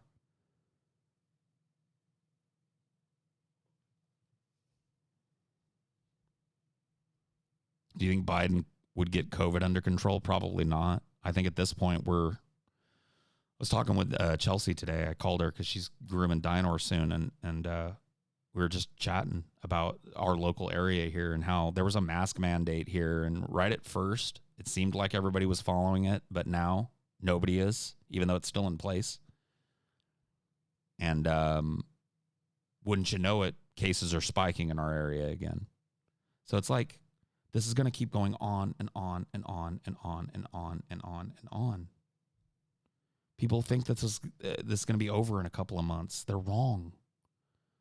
We've got this COVID shit for a couple of years now, guys, from today, at least, before we can go back to anything that you would recognize as normal. So get used to it.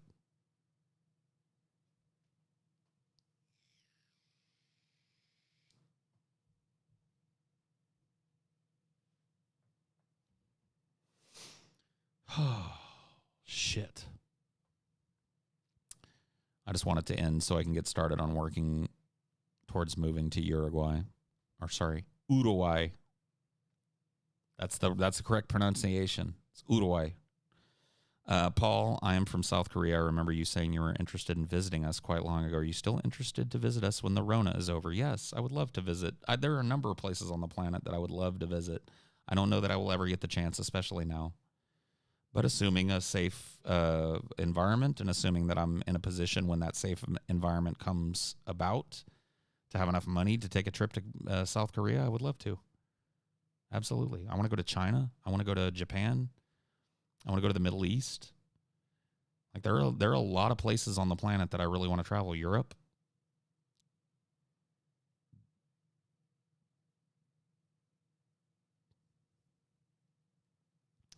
Anyway, this has been a long one. 3 hours and 13 minutes and counting. I'm going to go ahead and end the show now. Thank you guys for chilling. Thank you for hanging out as always. It's been real. It's been fun. But it has not been real fun. It never is. I'll catch you guys next time.